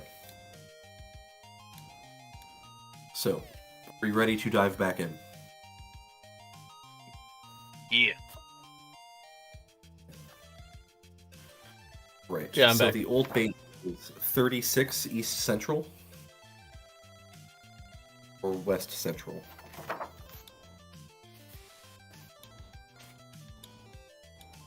Sorry, 36 East Central. Alright. So, the Old Bailey, 36 East Central. The warden lets us in a small whitewashed room, furnished only with a table and a bench on each side. At the end of the table sits a tall young man with light brown hair. Thick, golden-framed glasses rest on his large, pointy nose. Several cuts and bruises disfigure him. He is wearing a Salvation Army uniform. When we enter, he raises his head and observes us. He welcomes us with a nod and a hint of a forced smile. Here is Stillwater. You have 15 minutes. On that note, the warden slams the door and leaves us with the accused. We are here at Mrs. Sipton's request, begins Wiggins, as we are taking our seats across Stillwater. She asked that we help you. She thinks you are innocent. Are you? Oh, yes. Yes, God is my witness. We wish you had a less ethereal witness to confirm your story. What were you doing at Sir Alfred's on the night of the murder? Sir Alfred had asked me to come. When? Yesterday. By the evening mail. He asked that I visit him in the mansion. Do you still have the letter? No, I destroyed it. Why? Sir Alfred requested it. He said it was important. Why was it important? I don't know. It was, and still is, a mystery to me. He only said that Sissy, Mrs. Sipton, was in danger, and that he needed my help. Can you recollect with precision the terms of this letter? Yes, I believe so. Stillwater takes off his glasses and starts wiping them with a handkerchief he took from his pocket. He stares at something above our heads and resumes. Letter read.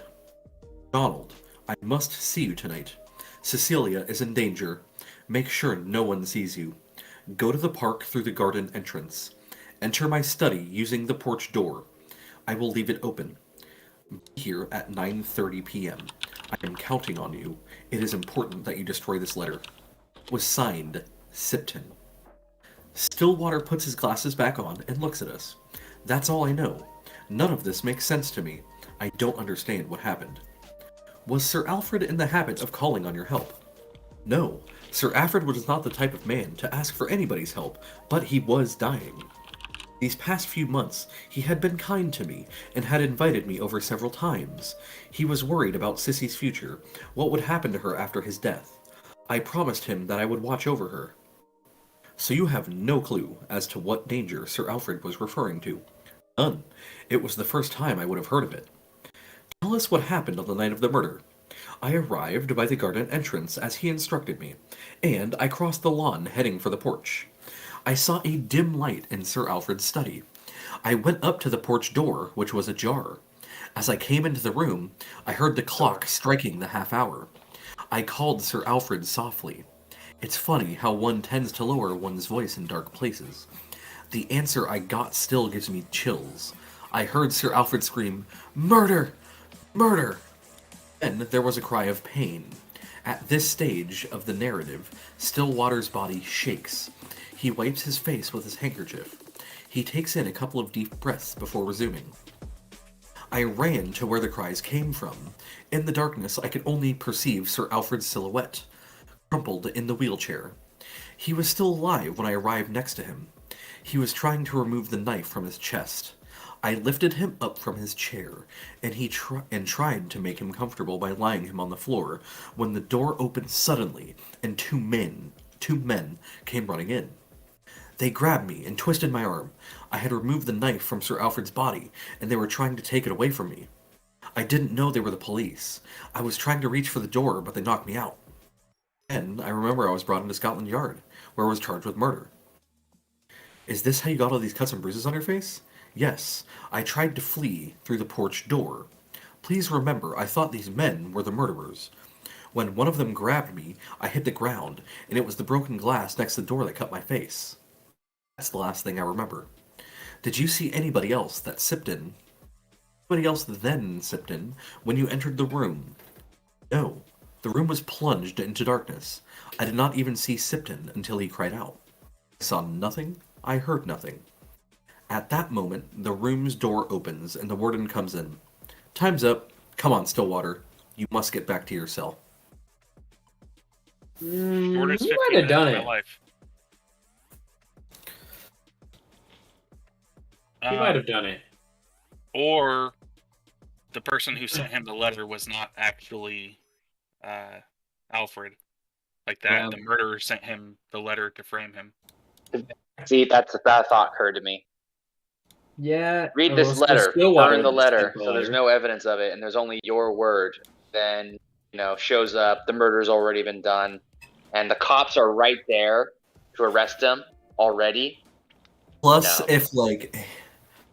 if his friendship with Cecilia is public, has been public at any point in his life, the actual murderer would know to lure him to the mansion by writing that her life is in danger, not his. Yeah. Because if it was his life in danger, he wouldn't give a shit. Or maybe he would. But the fact that it was Cecilia's life that was declared in danger in the letter, of course he's going to come running.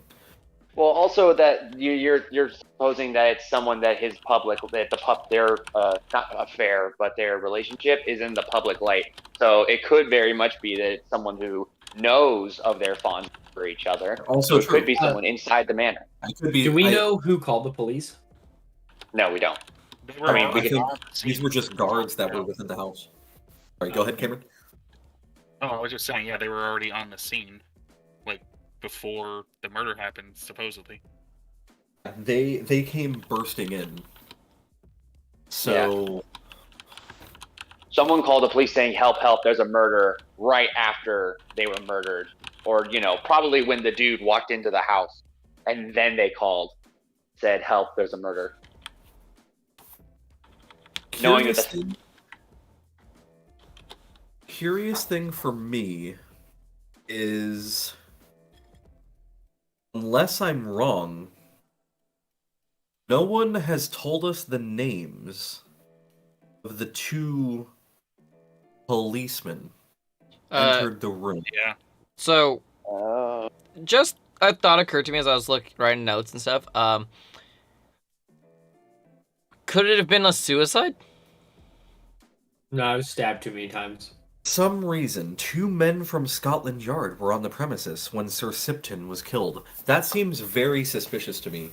Yeah, Oh, that's yeah. what I'm saying. Like, somebody wanted to make sure they were there so they could properly frame Stillwater. Or are Yeah. you saying that they might not be Scotland Yard? Yeah. Both. I'm saying both. Well, obviously they were there in order to catch in, supposed act. But I think we might be digging a little too deep into conspiracy theory if we start supposing that they may be in on it too. These coppers, that fake Yeah. coppers, We think- I don't think they're cops, and I think they are 100% the key to this crime. It would not surprise me if the butler hired two people or two cops, brought two cops over, and then had him murdered. Because he could have definitely forged the letter and sent it. Because he's seen enough of his letters, right, as a butler. Could have hired those people, and if he was on and people were like, hey, where are the police here? Like, oh, I called them or whatever. Or, like, he would be the person they'd go to when they got there. No one else would have to be involved. Yeah. So I guess we talk to the lawyer now to find out about the will. We could talk to the lawyer, or if we want to confirm them that they are or are not cops, I think that we could talk to Lestrade. Yeah. Because, if we're going to go on this tangent, this conspiracy theory-esque tangent that they are not, in fact, cops, I think I would like to get that clarified right now by Lestrade. If he's like, I thought it was weird that we had guys already over there. That's funny, because I didn't think we had any in that area. Or, no, I guess we got to call him. My guy showed up. So the other side of that coin is the reason the cops were there is if the letter was actually written by Sir Alfred. Cecilia was actually in danger. Cecilia was actually in danger, then Sir Alfred had just had two cops on the premises to try and make sure everything was up on the up and up. Yeah, here's the thing. Why hasn't she told us anything about that? If there was actually like an attempt on her life or something. Maybe she doesn't know about that. Maybe she just He knows. like. Yeah, Nigel would know then, and he still wouldn't have told us either. No, I'm just saying, like, He had to know. what if Cecilia never knew that there was like a threat to her life? Here's the thing. It's possible. Even if we go to Lestrade, if he tells us no, there shouldn't have been police there, then okay, that's like huge. But if he either has nothing or says, yeah, we got a call, it doesn't tell us anything. Yeah, even if we go and he's like, yeah, there weren't any police that were supposed to be there, all that does is confirm our suspicions. It doesn't actually tell us anything. Yeah, and if they're suspects, we don't have their name or Yeah, anything. and, so No. and since they're not police, we're not going to get anything from Scotland Yard. The next so. we go to is either Porky or Porlock. I still think we Before should go we to the do all doctor. that, like, yeah, I would say, and I still want to talk to Agnes. You want to talk to Agnes? I want to talk to the doctor. One of the bonus questions He does the say- two police officers' names. I feel like the bonus. He questions does are say gonna that be related to the glass was broken before he got there.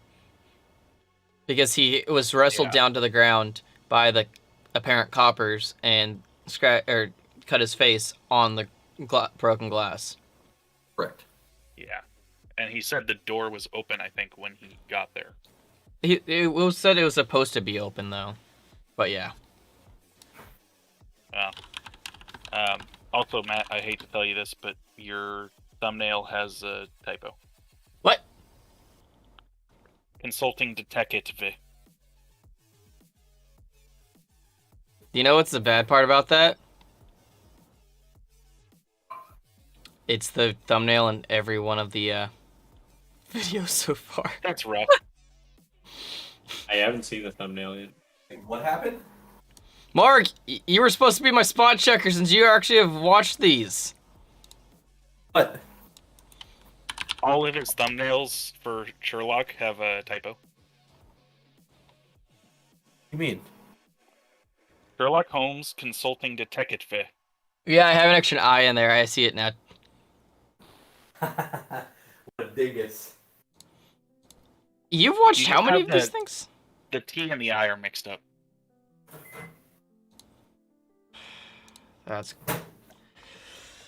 Just because I watch them doesn't mean I look at the thumbnail. no, I don't even have him. Oh yeah, I do have him flipped. Okay, yeah. I can't even see it. Yeah, small thing. I'll fix Oh, that later. detective. Oh, yeah, I see. Jeez. They're just so small, I can only see it on the play all one. Anyway, Yeah, I'll fix that later. Thanks, Cameron. we're going. Gotcha, fam. Let's go to the doctor.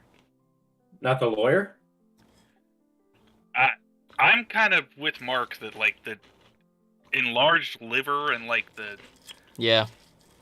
there's a good chance he was being slowly poisoned. I think he was being slowly poisoned. Nobody has even mentioned a will except for us.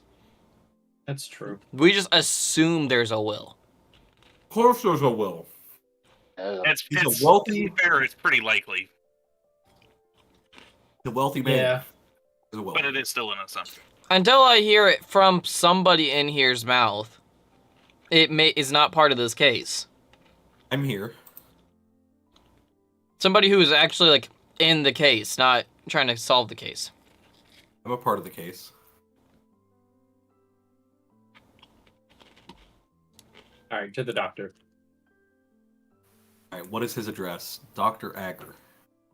Oh, I thought it was who? Dr. Moore Agger. 33 Northwest. Thank you, Alec. All right. Nurse 43 Northwest is the... Oh, 43 Northwest. Harmon Adams? Oh, that's his resident. No. What's the name of the doctor? Dr. Agger, A-G-A-R, but that's his residence, not his office. Oh, right, we got the address earlier. 93 Northwest. I'm a dingus. We did. Alright, are you guys ready? A.A. Goldsmith? 93 Northwest? Yeah, that's the very first thing in the directory. 93 Northwest is A.A. Goldsmith. It's funny. Oh, because in the doctor's thing, it's Dr. Moore Agger. There's actually a few things at 93 Northwest. So I'm assuming that Apartment it's building just or like a general doctor's office. Like there's multiple doctors in that same building. Could be. So, anyway, Maybe search by name instead of the address. in the directory, it just comes up with his address, like his personal address. But we were told the doctor's like office address from the wife. At the Well, very if we beginning. go to the address and it's like this isn't a thing, then we could just go to his We're going to the house. doctor's office. Yeah. Yeah, Cecilia specifically told us to go there, so it would be pretty fucked up if the game was like, he's not here, he's at home. Alright.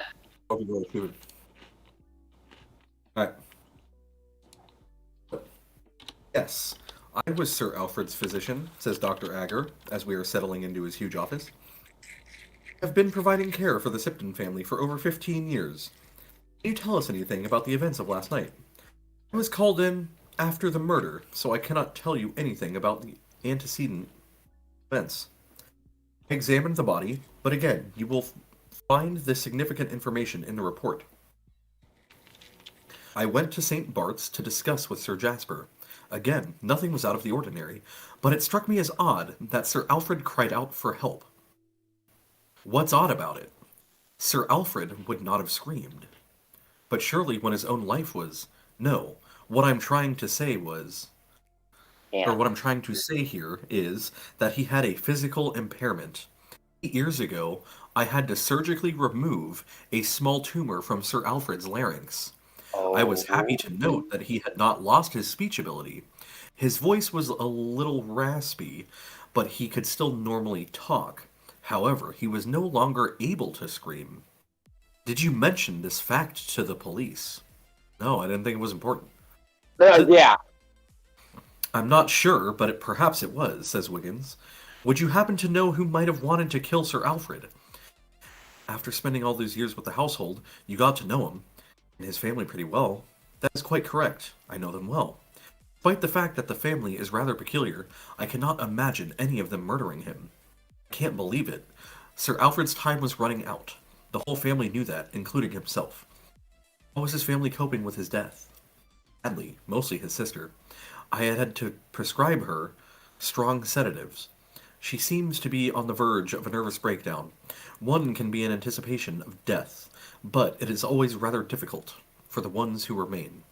Even though Sir Alfred's life expectation was short, he was murdered, and a murder is always quite distressing for the close ones. Okay. All right, So I'm well, back to that's thinking it was Donald. Or somebody else was calling out to him to frame him. Could be. Yeah, in the heat of the moment, you may not recognize who's actually the one yelling.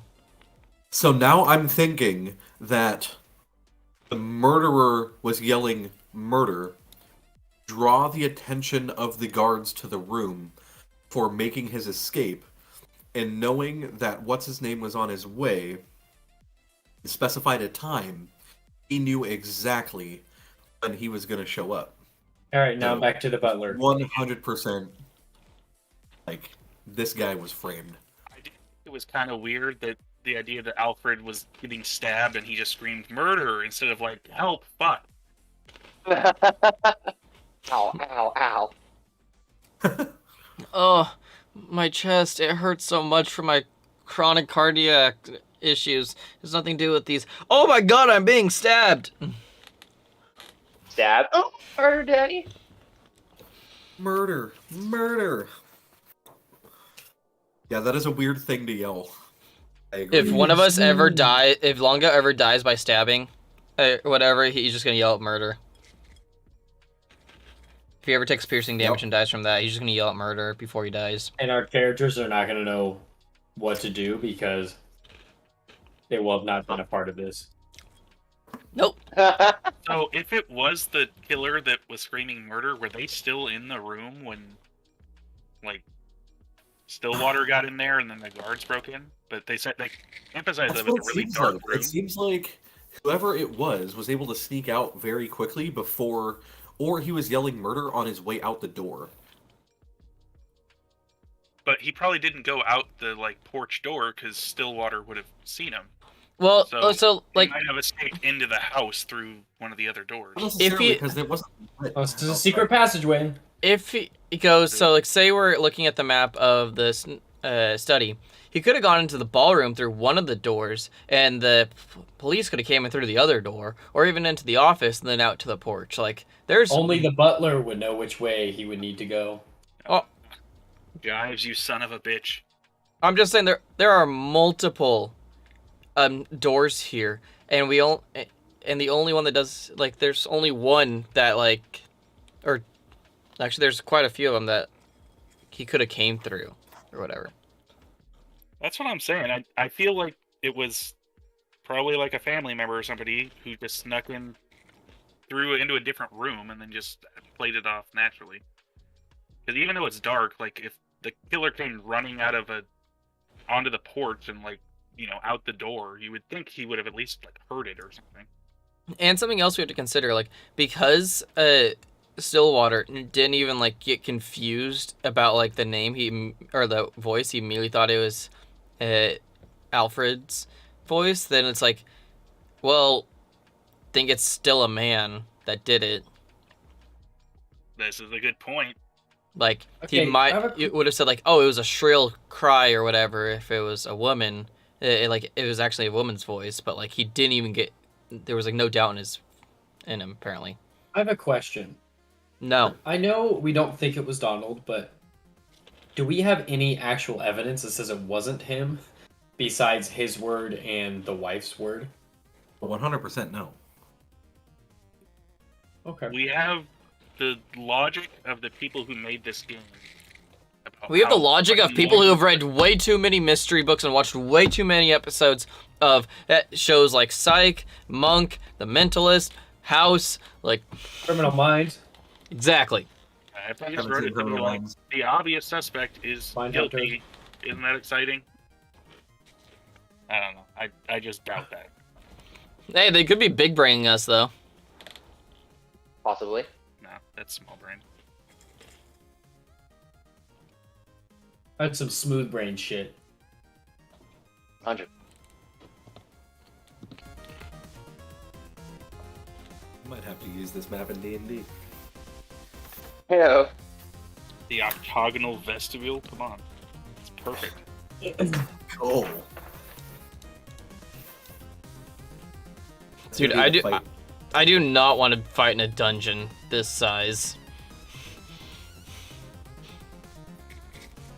Alright.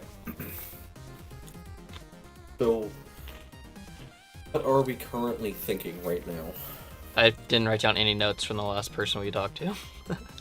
Matt's point about it being a male voice makes me now suspect it's not the sister, or it's the sister and somebody else. It's the brother. Is Yeah. there a brother? There is The a brother. brother-in-law. There's Oh, always a brother-in-law. The bitch who's crying. Would the brother-in-law be the lawyer, or would the brother-in-law be the cop? What? The brother that's in law. yeah. Oh, I got it, but like, God, I'm still so disappointed. you know what I just realized? What'd you just realize, Matt? So this guy that died was 62, right? Huh? 7 more Anybody- years, you've been 69. Yeah, yeah. Anybody look at his wife's age? No. Considerably younger. 26. Yeah, that's why it said like he was jealous of Stillwater at first because Oh, older he's like self-conscious, but then like 8 months before his death he like had a change of heart.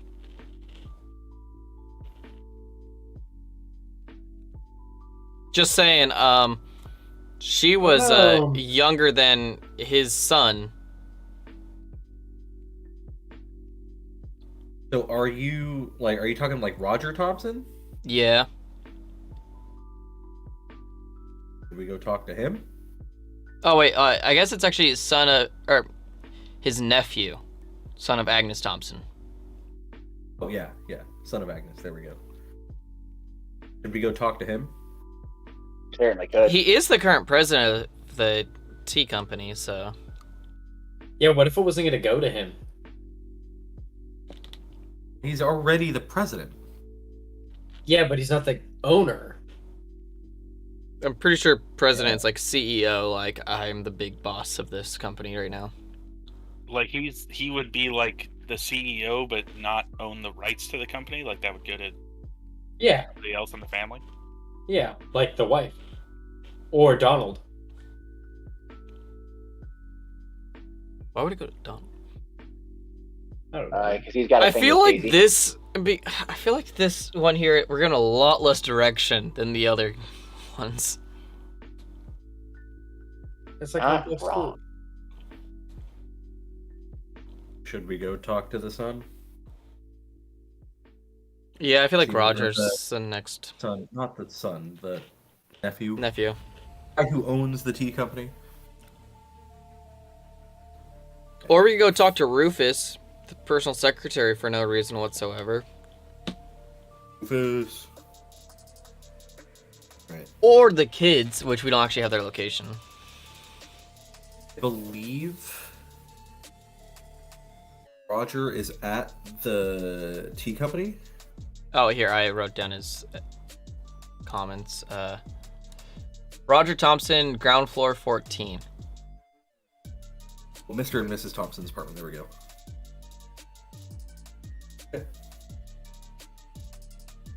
He's in the flat bed chamber, apparently. You want to go there? To talk to him? Yeah, I don't have any other ideas who we should talk to. Yeah, I'm. Roger Thompson stands in front of the fireplace while his wife Prudence sits in an armchair to his left. We're all seated, apart from Wiggins, who prefers to stay on equal footing to the person he's interviewing. Cecilia has asked us to talk to you. We shall do so, but I would like to be brief, says Roger Thompson. Yes, sir. What can you tell us about last night's events? Nothing that you don't already know, I'm sure. Last night I was at the Bagatelle Club. My club. I played cards, as I always do on Fridays. I returned about 10 p.m., and found out that my uncle had been murdered. I only know the details that the police cared to share with me, and I'm sure you've already spoken with them. Yes, Mrs. Thompson. Would you be so kind as to tell us what you know? Really, Roger? I do not see why we have to put up with that. It was Prudence. Just answer the man's questions so that we can be done with this business. I have already told the police all there was to tell. All this because Cecilia... Prudence, for God's sake. What do you want to know? Do you know who could have murdered Sir Alfred? Yes, Donald Stillwater. The police found him leaning over the body holding a knife. My God, Roger. All this because of this nasty Prudence. Just answer the questions. Have you heard or seen anything out of the ordinary last night? Asked Wiggins. Yes. What? Uncle Alfred was murdered. That's what was out of the ordinary. Well, certainly, but you haven't seen or heard anything noteworthy prior to the murder. No. Where were you at the time of the murder? Roger, enough is enough. This is more than I can bear. Mrs. Thompson gets up from her armchair and turns to Wiggins. Her husband sighs, resigned, makes no effort to interrupt his wife. I am going to answer you now. Then I will leave. I was in my bedchamber when Alfred was murdered. I heard nothing, saw nothing. Tell Cecilia she must accept the fact that it was her friend who murdered her husband. And everyone knows why. I find it offensive that she asks strangers to rummage through our lives. If you want to know why Sir Alfred was murdered, ask her. I think she was in on it, and that Alfred knew about it. And Prudence. You shut up, Roger. Alfred knew about her and her bigot friend. And I do not mean friend, I mean lover. Alfred was physically impaired, not mentally. Listen to me carefully. He knew it all and was going to cut her off out of his will, sending her back to the East End. There's the mention of the will, where she belongs. She is a whore, and her fortune won't buy her respectability. She will remain a whore. Roger works for the company day and night, And he does not work to stuff the whore's pockets, nor so that she can live with her lover off my husband's work. Now that Alfred is dead, I don't see why we should stay under the same... Oh, get out and leave us alone. This said, she leaves the room like a fury, slamming a door behind her. Her husband takes out a case from his pocket, lights a cigarette. I am sorry that my wife got so angry, but I must admit to agreeing with her. We have told everything we know, and I see no reason to go over this whole business again. I think my wife needs me now, so if you'll excuse me. On that Well, I note, already don't like her. leave the room as well, but without slamming the door. Okay, don't really like her, but do you think she could be lying about Cecilia's affair with Donald? Absolutely. Well, at least the will was brought up, so there you go. But yeah, it's like, Yeah, that's the most important thing, is the confirmation of the will. So we can see if Cecilia was actually cut out of it. but she sounds like she married Roger for the money. Oh, absolutely. sure. This is probably a case of projection, but hopefully we can see the will and find out. Yeah. Where would we see the will? Either the personal secretary or the lawyers in directory. Oh, right, we're in the lawyer yet. How many are we at so far? 1, 6. 2, 3, 4, 5. You get 6, Cameron? Does Nigel not count as one? I counted Nigel and the study as 2 separate ones. Oh, okay.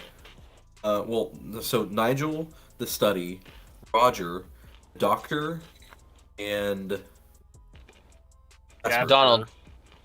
And Stillwater. Harold. Thank you.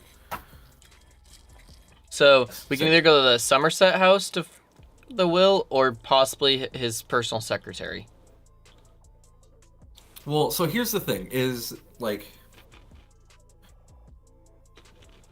yes, going to these clues, or like going to see Somerset, or going to Somerset House, I should say. Somerset's not a person. Like, confirm our suspicions. It's kind of like going to Scotland Yard. All it's gonna do is confirm whether or not the thing did or did not happen, or did or did not take place.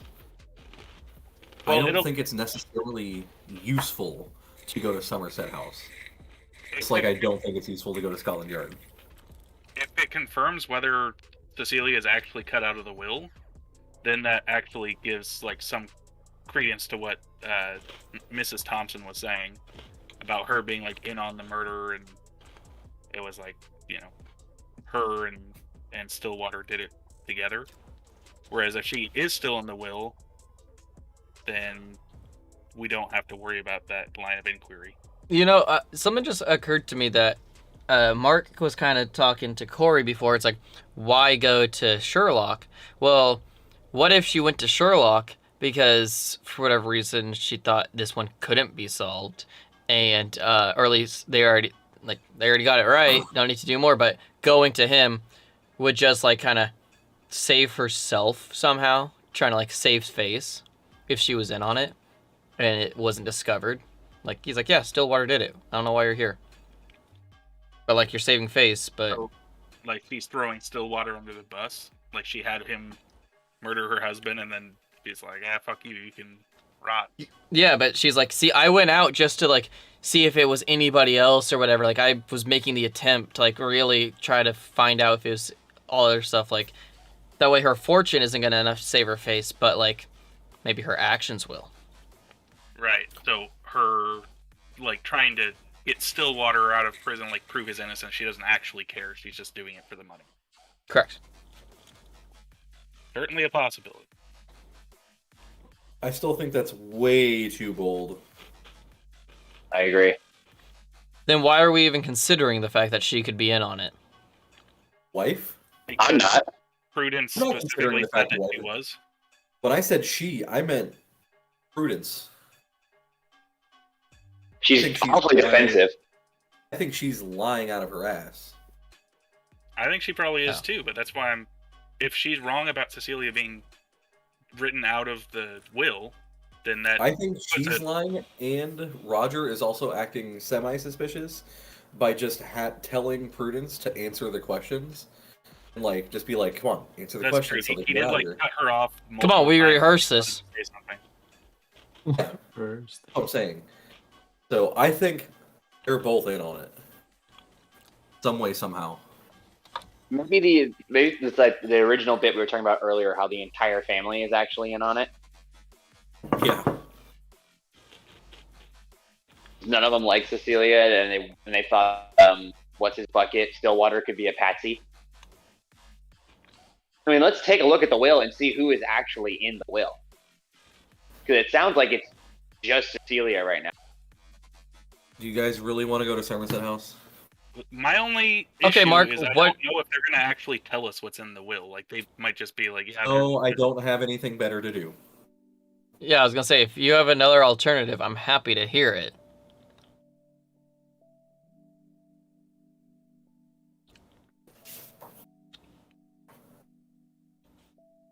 Let's see.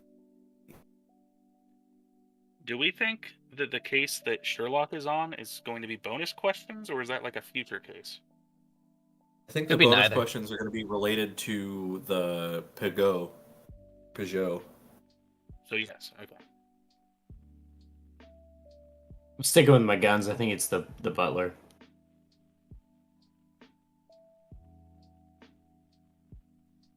I think it was either the coachman or the gardener looking at the ages of everybody that works for him. Did we go talk to the sister? I I kinda. think she's any help. You think I'm at least curious. You think Agnes? I'm just curious. Because Cecilia has been locked away from us, right? Agnes is the one that's locked away, but that doesn't mean we. Oh can't yeah, Cecilia's the one who go came talk to her. us. Yeah, first floor 19, we can try that. The chapel tapestry room. Oh, she's like praying. Yo, dog, she lied. Ran.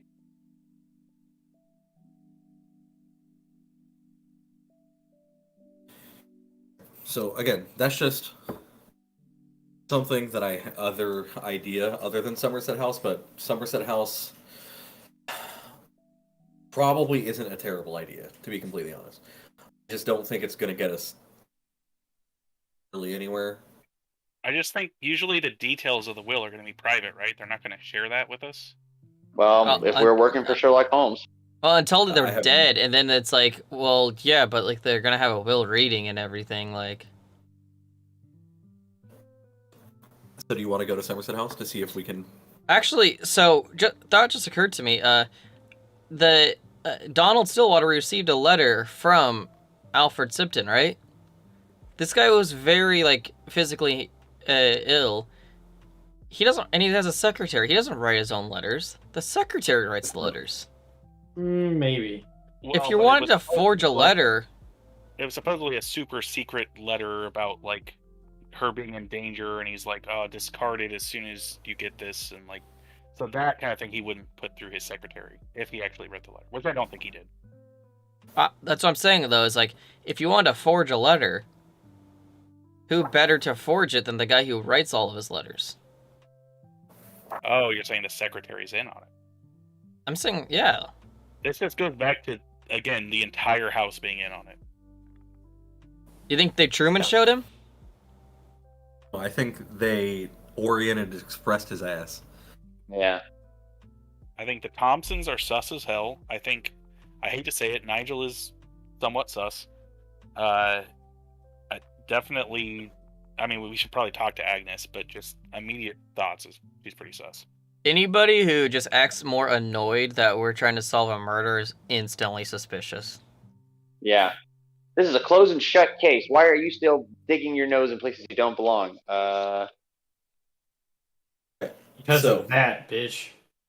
Where do you guys want to go?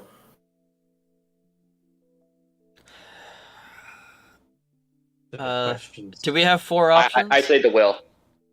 We have 4 options. So do we have 4? We have the Somerset house, the Somerset sister. house, we have the sister.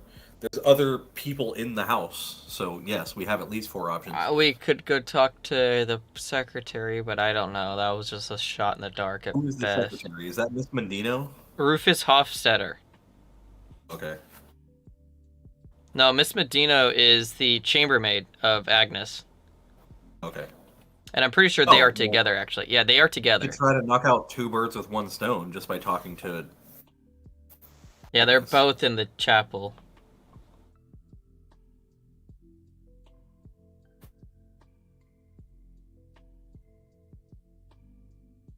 I'm down for whatever as long as a decision gets made. I say go to the will. Will? Yeah. I feel like we're gonna go to both anyways in the end, so let's just go to the will. 17 WC.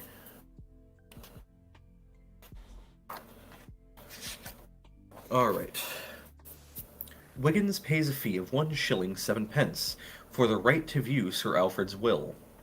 We are directed to a small table where the clerk brings us the will.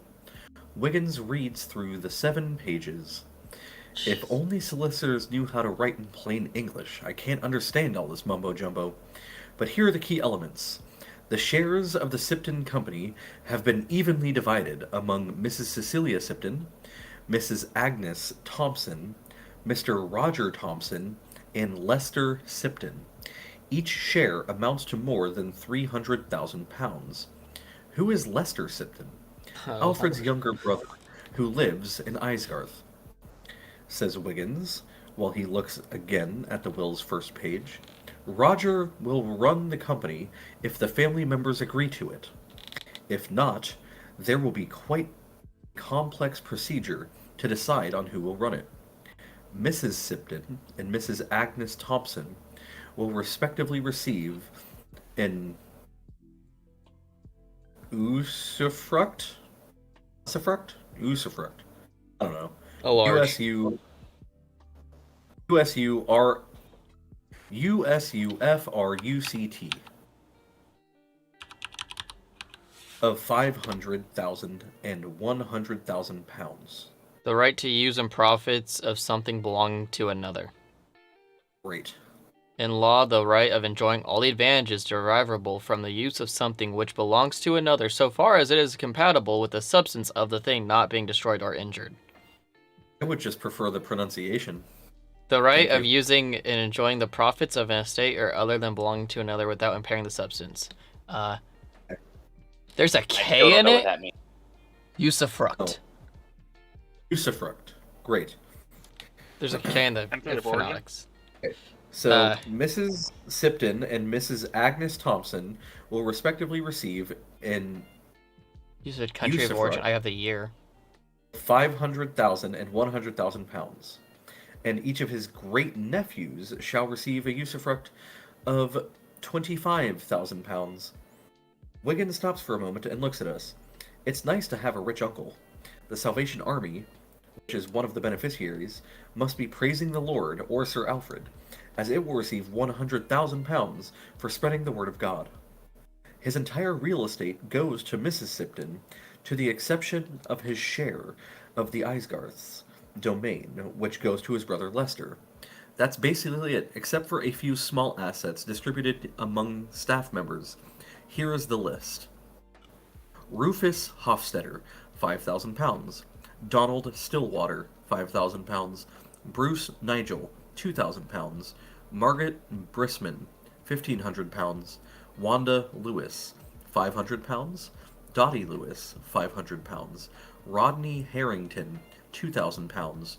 Jerome Strope, 500 pounds. I thought you had a Andy stroke while you Strope, said that. 500 pounds. I was burping. Yeah, I got you. You're good. That's it. That's the clue. Okay, so Prudence was lying out of her ass when she said that Cecilia was cut out of the will. Prudence is not in the will, mind. I also want to point out. Yeah. Also, yeah, and also, if Roger isn't approved to be the like manager or whatever by the family, it says he gets like cut out, right?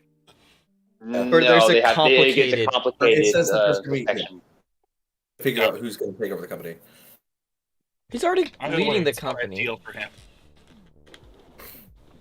Yeah, there was like, well, really though, it's like, what is he gonna change in like a week or so? Like their opinions of him. I'm trying to 'Cause, like- figure out, like,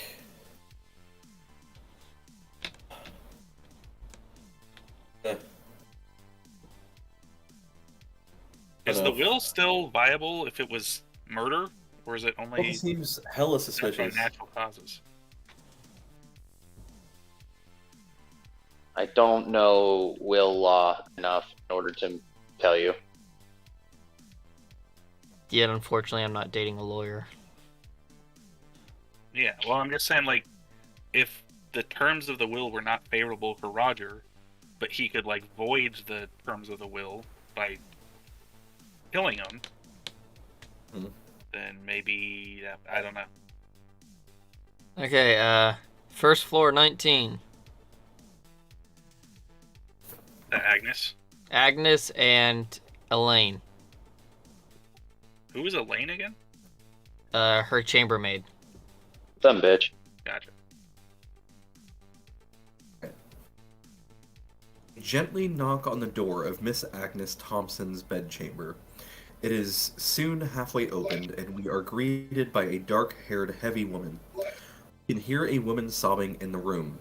Mrs. Thompson?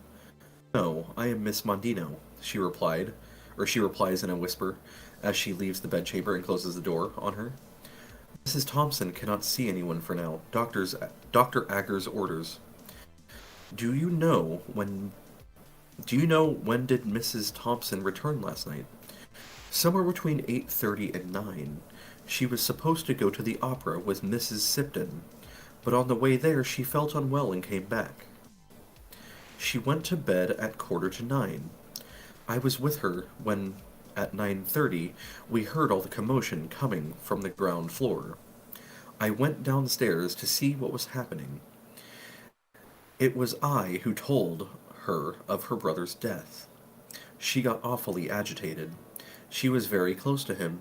I called on Dr. Agger, who prescribed her a sedative. She hasn't left the room since 9 last night, and I did not let her out of my sight since then. I assume that's what you wanted to know. Now, I must go back to my mistress. On that note, she goes back into Mrs. Thompson's room and carefully shuts the door and separates us from her sobs. Okay, so I don't think it was Agnes. No, Like I this don't story. believe it. Let's go to first floor 20 and listen through the room because that wasn't a bed chamber. Let's do that. Yeah. Nailed it. You cracked the code. I'm like leaning heavy into the Thompsons being behind this shit. Yeah. Yeah, I second that. No, sticking to my guns, Butler. The only Well, the butler person, could have also been on it. the only person we have not questioned is the secretary and all the staff, except for now, Elaine. We also haven't, Mrs. Del Olio? Yeah, Who is she? she's one of the staff. She's the children's governess. Mildred Del Olio. Yeah, she's one of the staff. She's children's governess. Yeah. That's what, yeah. We haven't talked to Margaret Burstman, Wanda and Dottie Lewis, Rodney Harrington, Jerome Strope, Annie Strope, Cynthia Degger, or Mildred Deloyo. Or Rufus Hofstadter. Hmm. If we truly think this was an inside job,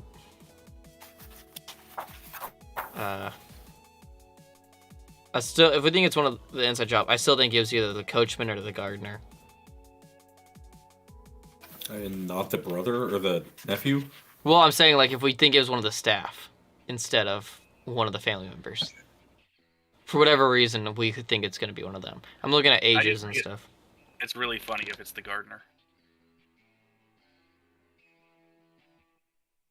I'm just saying, they're like within 3 years of his wife, Cecilia. Oh no, I mean, my first suspect was the gardener. I'm with you, man. There's zero evidence of it, but it would be hilarious if that was the case. Just saying, Mark sent me a clip to go watch of one of the previous episodes of this, and he was saying something, and I'm like, why? Can you walk me through it? And he's like, Devil's advocate. And I totally believe that's some good reasoning, but he was wrong completely at that point.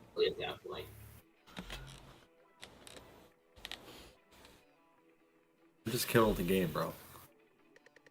To be fair, we were not on the right track at all at that point. So. Oh, well, you know what? Devil's advocate.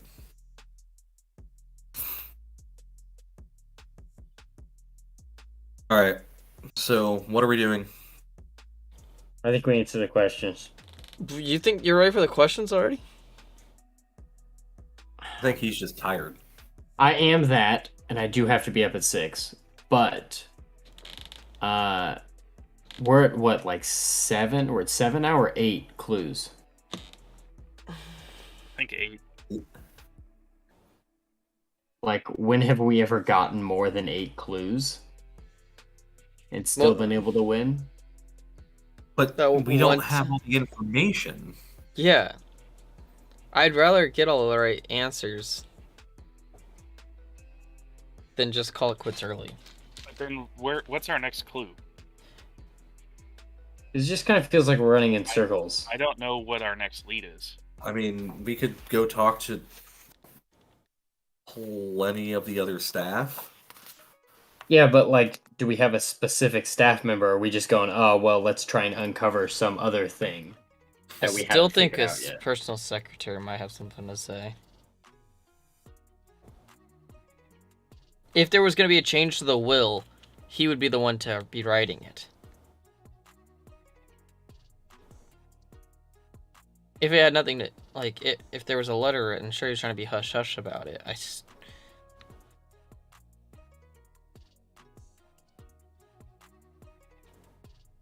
Chat, what do you think? But where's the stream element spot running to or from? Thanks, Alec. Wait, I said that so long ago. Yeah. Yeah, what does chat think?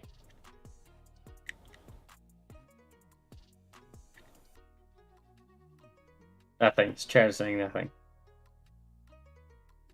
It was after I fixed my stream, so like. This is the governess of the Thompsons. What does that mean? Like their nanny. Okay. Thank you. Well, a governess, more importantly, I think, is responsible for the children. Okay. Basically, what their a mother nanny without is. being their mother. Exactly. The mother, being the mother when the mother is too busy being a socialite.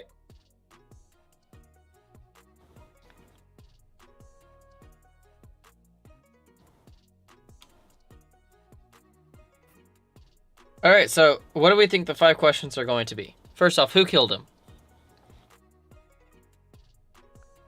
Roger Thompson. Okay. That's the guess Why? I got. Because something to do with the will that we haven't discovered yet. So, yeah, something to do with the company. Okay. Who was his accomplice? Mrs. Thompson?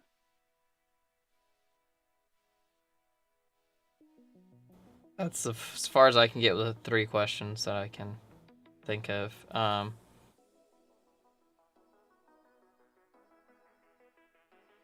Who threatened Cecilia's life? Nobody, I'd say. I mean, it just seems like Roger, or at least specifically Prudence, doesn't like Cecilia. Bonus question, who killed Stephen Pigot?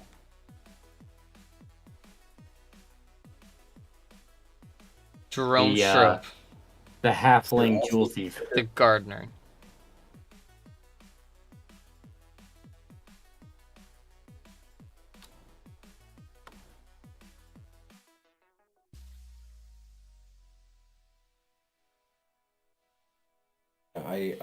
I don't know. There's a lot of clues we could go to, but if we don't think any of them are worth going to, we could just try to go to the questions and answer them best we can. But I agree with Matt. I don't want to necessarily go to the questions if we don't feel confident in the answers. I also don't want to just wander aimlessly through clues. So 6 of one, half dozen of the other. I don't know. I guess, I mean, the secretary, if we're going to do clue, the secretary is our next best bet to give us another, like, lead. I see why they gave us these list of people in the household now. Okay. They're like, hey, we're not giving you any direction on where to go, so here's everybody that's related to the case.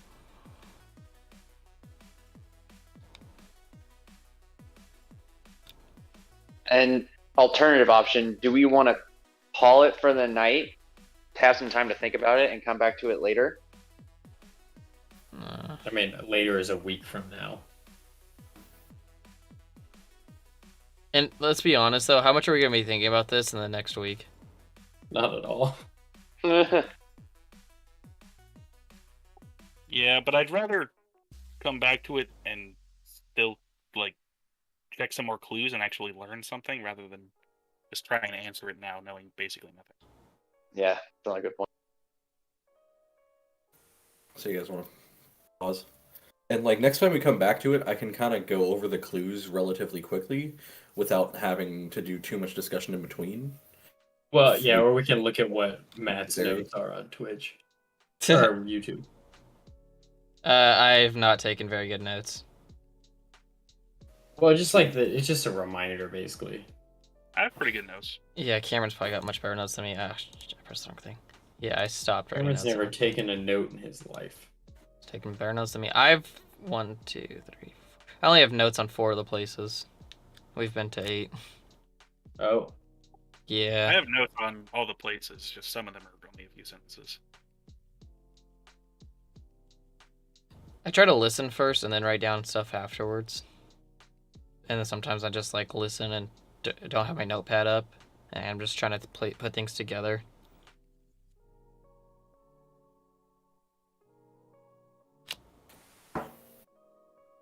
I am tired though, and I have a big presentation at work tomorrow. So do you want to just put this on pause? I think so. Like, I do, but I don't at the same time. I just want to be like, this case is done. I agree, but simultaneously, I don't want to. Yeah, Dang it, Mark, why can't Corey be around and she can just, like, look at the answers, not tell us anything, but just be like, oh, yeah, you guys can go to a lot more places or whatever. I mean, we can. That's called cheating. No, but she was there now. And then it's like, oh, you guys still have a lot more places to go. But it's like, oh, no, they only have 4 places. I'm like, well, fuck it, let's just go to the answers. We have a ton of places we can go. I know, but I'm saying, like, what's the Sherlock number of places? Probably less than what we've already gone to. The only one that he probably absolutely went to was to go talk to Donald. Out of the other ones, I have no idea. I feel like he went to check out the body. I don't think he went to the scene of the crime. I don't think he needed to. I don't think he needed to. I think he went to Meeks, though. You think he did, or you think he did not? He did, yes. Okay.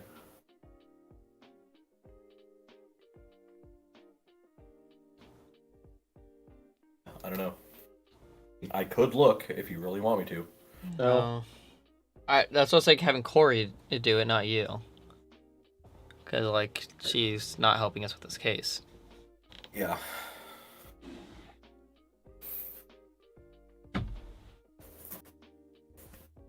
I'll let you know my brother's been the only guest star on this show and tried helping and didn't do much, but at least he was here for the entire thing. It's not just a bag on Corey, it's a bag on Lexi, too. Well, we were playing D&D that night. He also has to get up at 5:30. I didn't know we were trying to get guest stars on. Why not?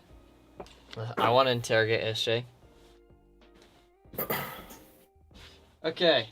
Pulling out a D20. Somebody call out even or odds before I roll it.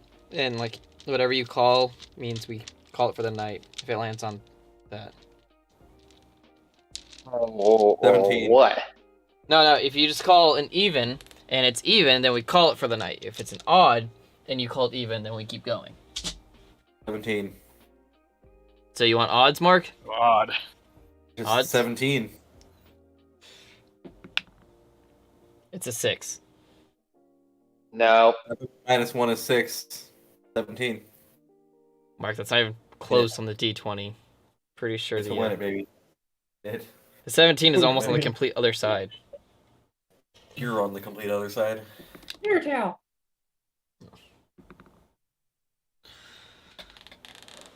Do we want to say like 1 or 2 more clues and then we call it?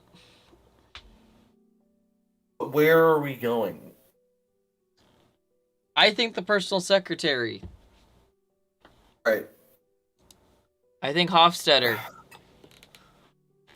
We'll talk to Rufus Hofstetter. Unless you got, because like if we're gonna wait until next week, we're not gonna come up with any new places to go to. Give me the address. Ground floor 18. Right.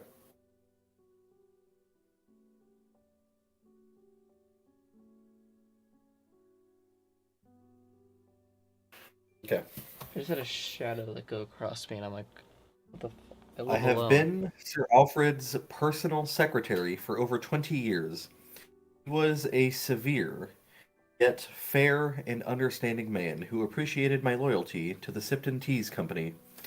Even when I found out that Sir Alfred was going to die, I could not believe that there would be no Sipton to take over. Mr. Thompson is a man of merit, but he is not a Sipton. Do you know why anyone might have wanted to kill Sir Sipton, or Sir Alfred? Ah, I'm sorry, but as I said, I worked with Sir Alfred for over 20 years. It took him 15 years to create an empire from a grocery store and a capital of 100 pounds. The more successful one is, the more enemies one makes. But still, he was a sick man, and it is beyond my comprehension why someone would want to kill a dying man. Is there anything else you can tell us that would clarify this case? I don't believe so. My workload has been considerably lightened up since Mr. Thompson took over the company's management. Or, I should say, since Sir Alfred finally handed over the reins to him. As Sir Alfred's health was considerably declining over the past few months, my duties mainly consisted of drafting letters and assisting him in settling his affairs. I was one of few people who could read his handwriting since his illness, so he strongly relied on me. Sir Alfred was never satisfied.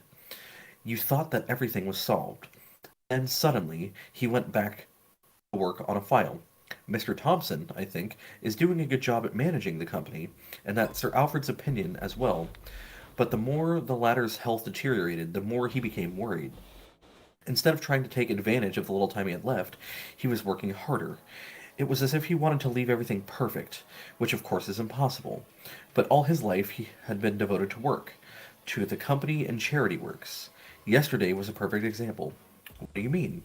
Well, he spent this past week examining accounting books, checking on my and everybody's work. He requested that I go to the headquarters and bring him back some documents and invoices. I don't know why. Something was bothering him deeply. What?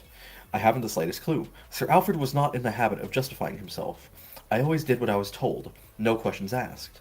At his request, I scheduled an appointment for this morning with his solicitor, William Morris. You don't know why? No, I do not. However, Morris was to bring Sir Alfred's will. Do you know why the police was called in? No, it surprised me greatly. Where were you last night? I dined with friends at the Carltons. Came back here a little before 11. It was my first night out in weeks. Sir Alfred in the habit of working late at night in his study, every evening, 6 days a week. He spent Sundays visiting the charity foundations that were of interest to him. Overall, he was a good man. He did not deserve finishing his life in such a way. Okay, I think we know why he was killed now, and why he was killed so abruptly. All right, I am So- now convinced Roger Thompson Was in the embezzling. study with a knife. Roger was embezzling. Prudence knew about it, and then Alfred Written out found of the out will. about it, and was gonna get written out of the will. The police were called to like arrest him for embezzling and all that stuff, and that's why they were there, and just to like also oversee like maybe the changing of the will or whatever. Thing. I looked up So we don't Morris's think that address, but I was- don't think we need to. We don't think that was part of Roger's plan to get the police there. Like that was just like a happy coincidence. I think it was a And he coincidence because I think I think Alfred called him. So yeah, like, that is pretty bold. Murdering them knowing that there's cops right there. I don't know. Either way, I I think think that's probably it. I think we can I answer think him it's now. Roger Thompson in the study with a knife. Well, I think we also know Because why he- now. Yeah, he was embezzling money, Yeah. So okay, let's Probably. answer the questions. right? Unless Alec and Joe have something to say. Nope. Yeah, no. I mean, sticking my guns to the butler. I feel like all of the bonus questions are going to be about the Sherlock case that we just know nothing about. All right, are you guys ready? Yeah. So, question 1: Who killed Alfred Sipton? Roger Thompson, Question 2: Why was he killed?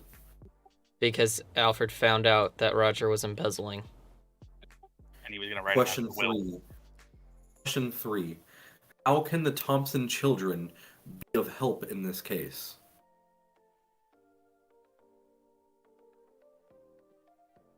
By ratting out their damn parents. It was the 6-year-old. No, were they playing in the backyard? Maybe they saw it happen. Sure. Oh. It was in the middle of the night. Maybe. Yeah, they were probably in bed. 9:30. They were probably in bed. Thompson's too cheap to afford a babysitter, so takes their children out to a murder. That's what the governess is for. Right. They, I don't know. So, we never talked to we never talked to Del Olio. You did not. It's kind of too late now. Yeah, it's too late now. All right. Second set of questions. Oh, Who killed Stephen Peugeot? I knew it. the one guy in the newspaper that we were talking about. Mr. Jackson? That we made up. Yeah, that one. Okay. What became of the murder weapon? Was thrown in the Thames. I don't know. It was a It's bullet. still in his chest. The bullet was in his brain. Yeah, so I'm saying it was a gun that was the weapon. So I'm just gonna say it was thrown in the Thames. That's all I got. That sounds great. Yeah. Why was Stephen Peugeot killed? Who the? Why? To make Fuck sure you, his heart Stephen Peugeot. stopped. The hypothesis of suicide was considered. Mr. Peugeot, married for more than 40 years, was very affected by his wife's death. It occurred on the previous week. I'm gonna say he was on to his wife's murderer. And they killed him to cover it up. Great. Right. I think Dr. Jackson. Wait, hold on. I think Dr. Jackson actually is the one who killed him, the Yeah. physician. Yeah. I think that's what we said. That's what we said. Oh, I didn't hear you guys say that. I was too busy like reading something. You guys ready? Or wait, what about Yes. Kingsbury Moloch, a long-term employee of the deceased? I don't know, man. Didn't Okay, make whatever. it that easy. Probably it was a side case. All right, let's go. Question 1. Killed Alfred Sipton. Alfred Thompson. Alfred Thompson? Roger No. Thompson. Roger Thompson the second. Yeah, the 6-year-old? The 4-year-old. 4-year-old? Like I said from the beginning, it was low glass that was broken because of a height thing. So, who killed Alfred Sipton? Roger Thompson. 50 points. For Gryffindor. Let's go Gryffindor. Yep. Question 2. Why was he killed? Embezzlement. Sipton was aware of the embezzlement of the Sipton Teas Company funds. 25 points. Okay, we're at 75. Question 3. How can the Thompson children be of help in this case? They can't. We didn't go to them. But They they saw didn't their have- father leave the crime scene, which annihilates his alibi. Oh, wow. I said they were in the backyard, or they would have seen him leaving. Or they would have seen him napping. Damn. So that was our official answer originally. I still think it was the butler. Rat So at I- by their own children. Wait, The other Matt, is that 25 actually... That was what I said. It was They what were- Matt said. As a joke. It was the What's only it? thing we had. So, It worked. 100 points, baby! Let's go! alright, who killed Stephen Peugeot? Kingsbury, Dr. Moloch, Jackson. and Dr. Jackson. Dr. Jackson, 20 points. Okay, you guys got it right. Oh. Yeah. Question 5. What became of the murder weapon? It was thrown in the Thames. Jackson sent it to a non-existing address through the post from the crime premises. So the post office has it. Fantastic. Why was Stephen Peugeot killed? Because Dr. Jackson also killed it. Oh, because Oh, Kingsbury, no, hold on, Moloch. hold on. No. He was the doctor for their family, yeah? Dr. Jackson was just a physician. But was he the physician for the Peugeot family? We have no idea. As not stated in the newspaper, which is Okay. If he was, he may have misdiagnosed the wife or something, and it caused her to die. And then he was like trying to kill the doctors. The doctor killed him back. That's kind of what I said. Okay. I was gonna say something about an affair with Kingsbury Moloch or whatever, but Dr. Jackson feared that Mr. Peugeot unveiled that he had injected a too strong dosage to Mrs. Peugeot. bitch. You totally guessed. I guessed on the kids, and he guessed on that one. He also guessed that it was Dr. Jackson who murdered him. Dude, we are Sherlock Holmes. Yes. Sherlock Holmes was able to deduce Okay. that. We guessed. So, are we giving ourselves the points for that last one? I don't remember what Alex was said it originally before you said. read it. Cameron and I said it, but Matt also said something different. Well, originally I Dr. said Jackson. it was because he was going after his wife's killer. Which he technically Which was. Technically, kind of true. That Yes, question but then is I worth specified it More more. specific. Yeah. Question's worth 10 points. So, 5. whatever you 5. think. Okay. So how got many do we the got? 125? Yes. So, give me a Went second. to here. 9 places. I bet he went to 6. I bet he went to like 3. Yeah, we went to way too many places. He probably went to the Hofstetter, and that was it. He went to 1. Right. So, what do you want me to read first? How many did he go to? Holmes solved this case by the following 5 leads. Damn. I'm gonna read the leads. Yeah. Yeah. Why not? Criminal. You cut out. The Did not hear that. criminal Oh, okay. There you go. The Criminal Court of Old Bailey. Dr. Agger. Sir Sipton's study. Nursery. And the Sipton Teas Company. Oh yeah, we For this, In the nursery. the kids. children. Uh, I don't know This why he case- just. this case, the leads 100 Southwest, Carlton House, Miss Mondino's bedchamber, if we specifically went to see her, and Wanda's bedroom are free. Do not count them when totaling your score. Okay, so didn't- to 8. okay. Yep. So 95 points. How did you get 95? We had 125. That's -5 per extra clue. Oh, I thought it was minus 10. No. That was minus 10 also. Sure, it's -5. Maybe we're too good at this game. Dude, we We've cracked the guessed code. on like 30 of our points. What do you mean? This happened another time too where like, dude, there's no way. I don't know if we really have all the answers. We definitely don't have Well, the I think extra going ones. to And then that- we got to them, we knew all of them. But going to that don't know final all of clue, That Yeah, final it's clue told us solidified. embezzlement. Yeah. gave why? Because we had no idea why until Yeah. that clue. All right. So, read the synopsis. If I get the stupid envelope back in place. All right. Watson pours a cup of tea, Sipton tea, mind you, to Mrs. Sipton, who just joined us at the table. I'd at actually say 221 that. B Baker Street.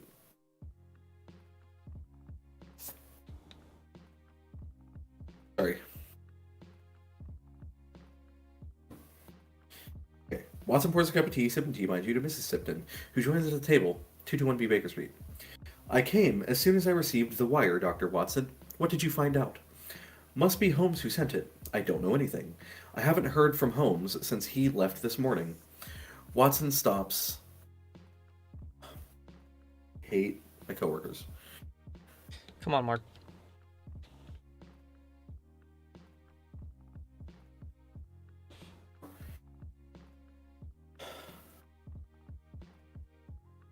Be Holmes who sent it. I don't know anything. I haven't heard from Holmes since he left this morning. Watson stops as he hears footsteps coming up the stairs. It must be him.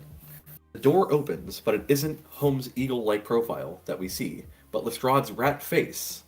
Lestrade looking disturbed. Where is Holmes? Shouts Lestrade as he waves a wire. What does he mean? I am going to solve the case of Sir Alfred's death. If you'd care to come in, Lestrade, I shall be pleased to explain everything to you. Says Holmes, familiar voice from the lobby. Lestrade enters, immediately followed by the detective. God. Sorry. Sit down, Inspector, please, and have a cup of tea. I will answer your questions when time comes. Holmes gets rid of his coat and hat, and hang them on a wall hook. We observe him as he goes towards the fireplace and takes his pipe. He fiddles with it for a few moments, and then puts it back on the rack. Instead, he prefers to light a cigarette. Come on, Holmes, don't make us wait any longer, says Watson after Holmes took a voluptuous first puff of his Bradley. What is all this mumbo-jumbo about Sir Alfred's death? Obviously, Stillwater is the murderer, bursts out Lestrade. I must acknowledge, Inspector, and after speaking with Stillwater, that the physical evidence designates Stillwater as the only possible murderer, if we exclude, of course, Sir Sipton. Sir Alfred, are you out of your mind, Holmes? Replies Lestrade. Not at all, Inspector. It was logic based on known facts that brought me to that conclusion. If we admit that Sir Alfred and Stillwater were, beyond a doubt, alone in that room, to which Stillwater himself seems to agree, we are left with very few suspects. Aren't we, Inspector? One is enough, states Lestrade. Yet we must hope that he is guilty. The case raised several important questions, which had to be answered. First, why would anyone want to kill a dying man? I only see two possible explanations. Either Sir Alfred knew something that could harm the murderer, if that something was revealed, or because the murderer hated Sir Sipton so much that murdering him was in itself what mattered. Was Sir Sipton in such a critical health condition? As it was important to know the real condition of Sir Sipton, I went to see his physician. Dr. Agger confirmed that Sir Alfred's condition was such that he had only a short time to live, a few days, a few weeks at the most. So the question remained, why kill a man who was going to die? However, I obtained an information that completely altered the equation. Sir Alfred was physically impaired due to a surgery he underwent 8 years ago, and could no longer scream. Did you know that, Mrs. Sipton? No, I don't think I ever knew. I knew about the surgery, but I didn't know that my husband was incapable of screaming. Never heard him yell, but had he been able to, Alfred would have never raised his voice. From that moment, the case changed its course and had to be approached differently, continues Holmes. Because Sir Alfred cried out, we must conclude that another person was present. Stillwater himself stated Sir Alfred screamed, says thoughtfully Lestrade. I think that's what Stillwater believes. Think about what went on, Lestrade. Stillwater comes into a dark room. He is apprehensive and does not know what will become of him. He expects to find Sir Alfred alone, but instead he hears a scream and finds Sir Alfred's body. As no one else was in the room, it was logical for him to conclude, as did the police, that it was Sir Alfred who screamed. Let's have a look at the ground floor plan. If you look at Sir Sipton's study, you'll see that the fireplace is next to the door of Sir Alfred's office. For argument's sake, let's say that someone killed Sir Alfred before Stillwater's arrival and stood behind that door, leaving it ajar, and then screamed. I trust that under such circumstances, one could have believed that the voice belonged to Sir Alfred. We know that one of the constables ran for the porch door and saw no one. Had the door leading to the living room, ground floor 25, been checked, it would have been noticed it was locked from the inside of the study. The murderer left easily Sir Alfred's office, going through the sitting room, ground floor 20, continuing through the children's bedchamber, ground floor 17, and finally exiting through the French door once the way was clear. When you spoke with Alfred, the eldest of the children, learned that he couldn't fall asleep and that he saw his father come in the bedchamber after hearing someone scream. Inspector, if you check with Hofstetter and the Sipton Company, I trust you will find enough evidence demonstrating that Roger Thompson was embezzling the Sipton Company's funds. He set Stillwater up, hoping, I think, to throw suspicion onto Mrs. Sipton. How did he know he had been uncovered? Asks Wiggins. Roger heard it from his mother. Sir Alfred had probably spoken with her about it. She, in turn, spoke with her son, hoping that they would reconcile, but instead, murder was committed.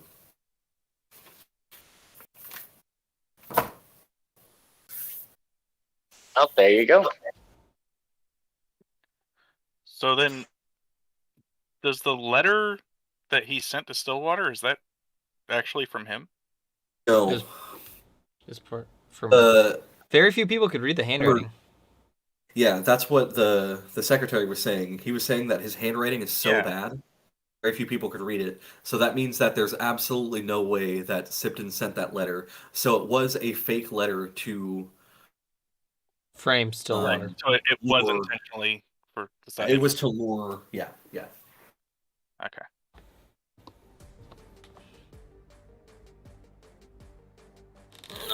I'm really happy we just toughed it out. Yeah.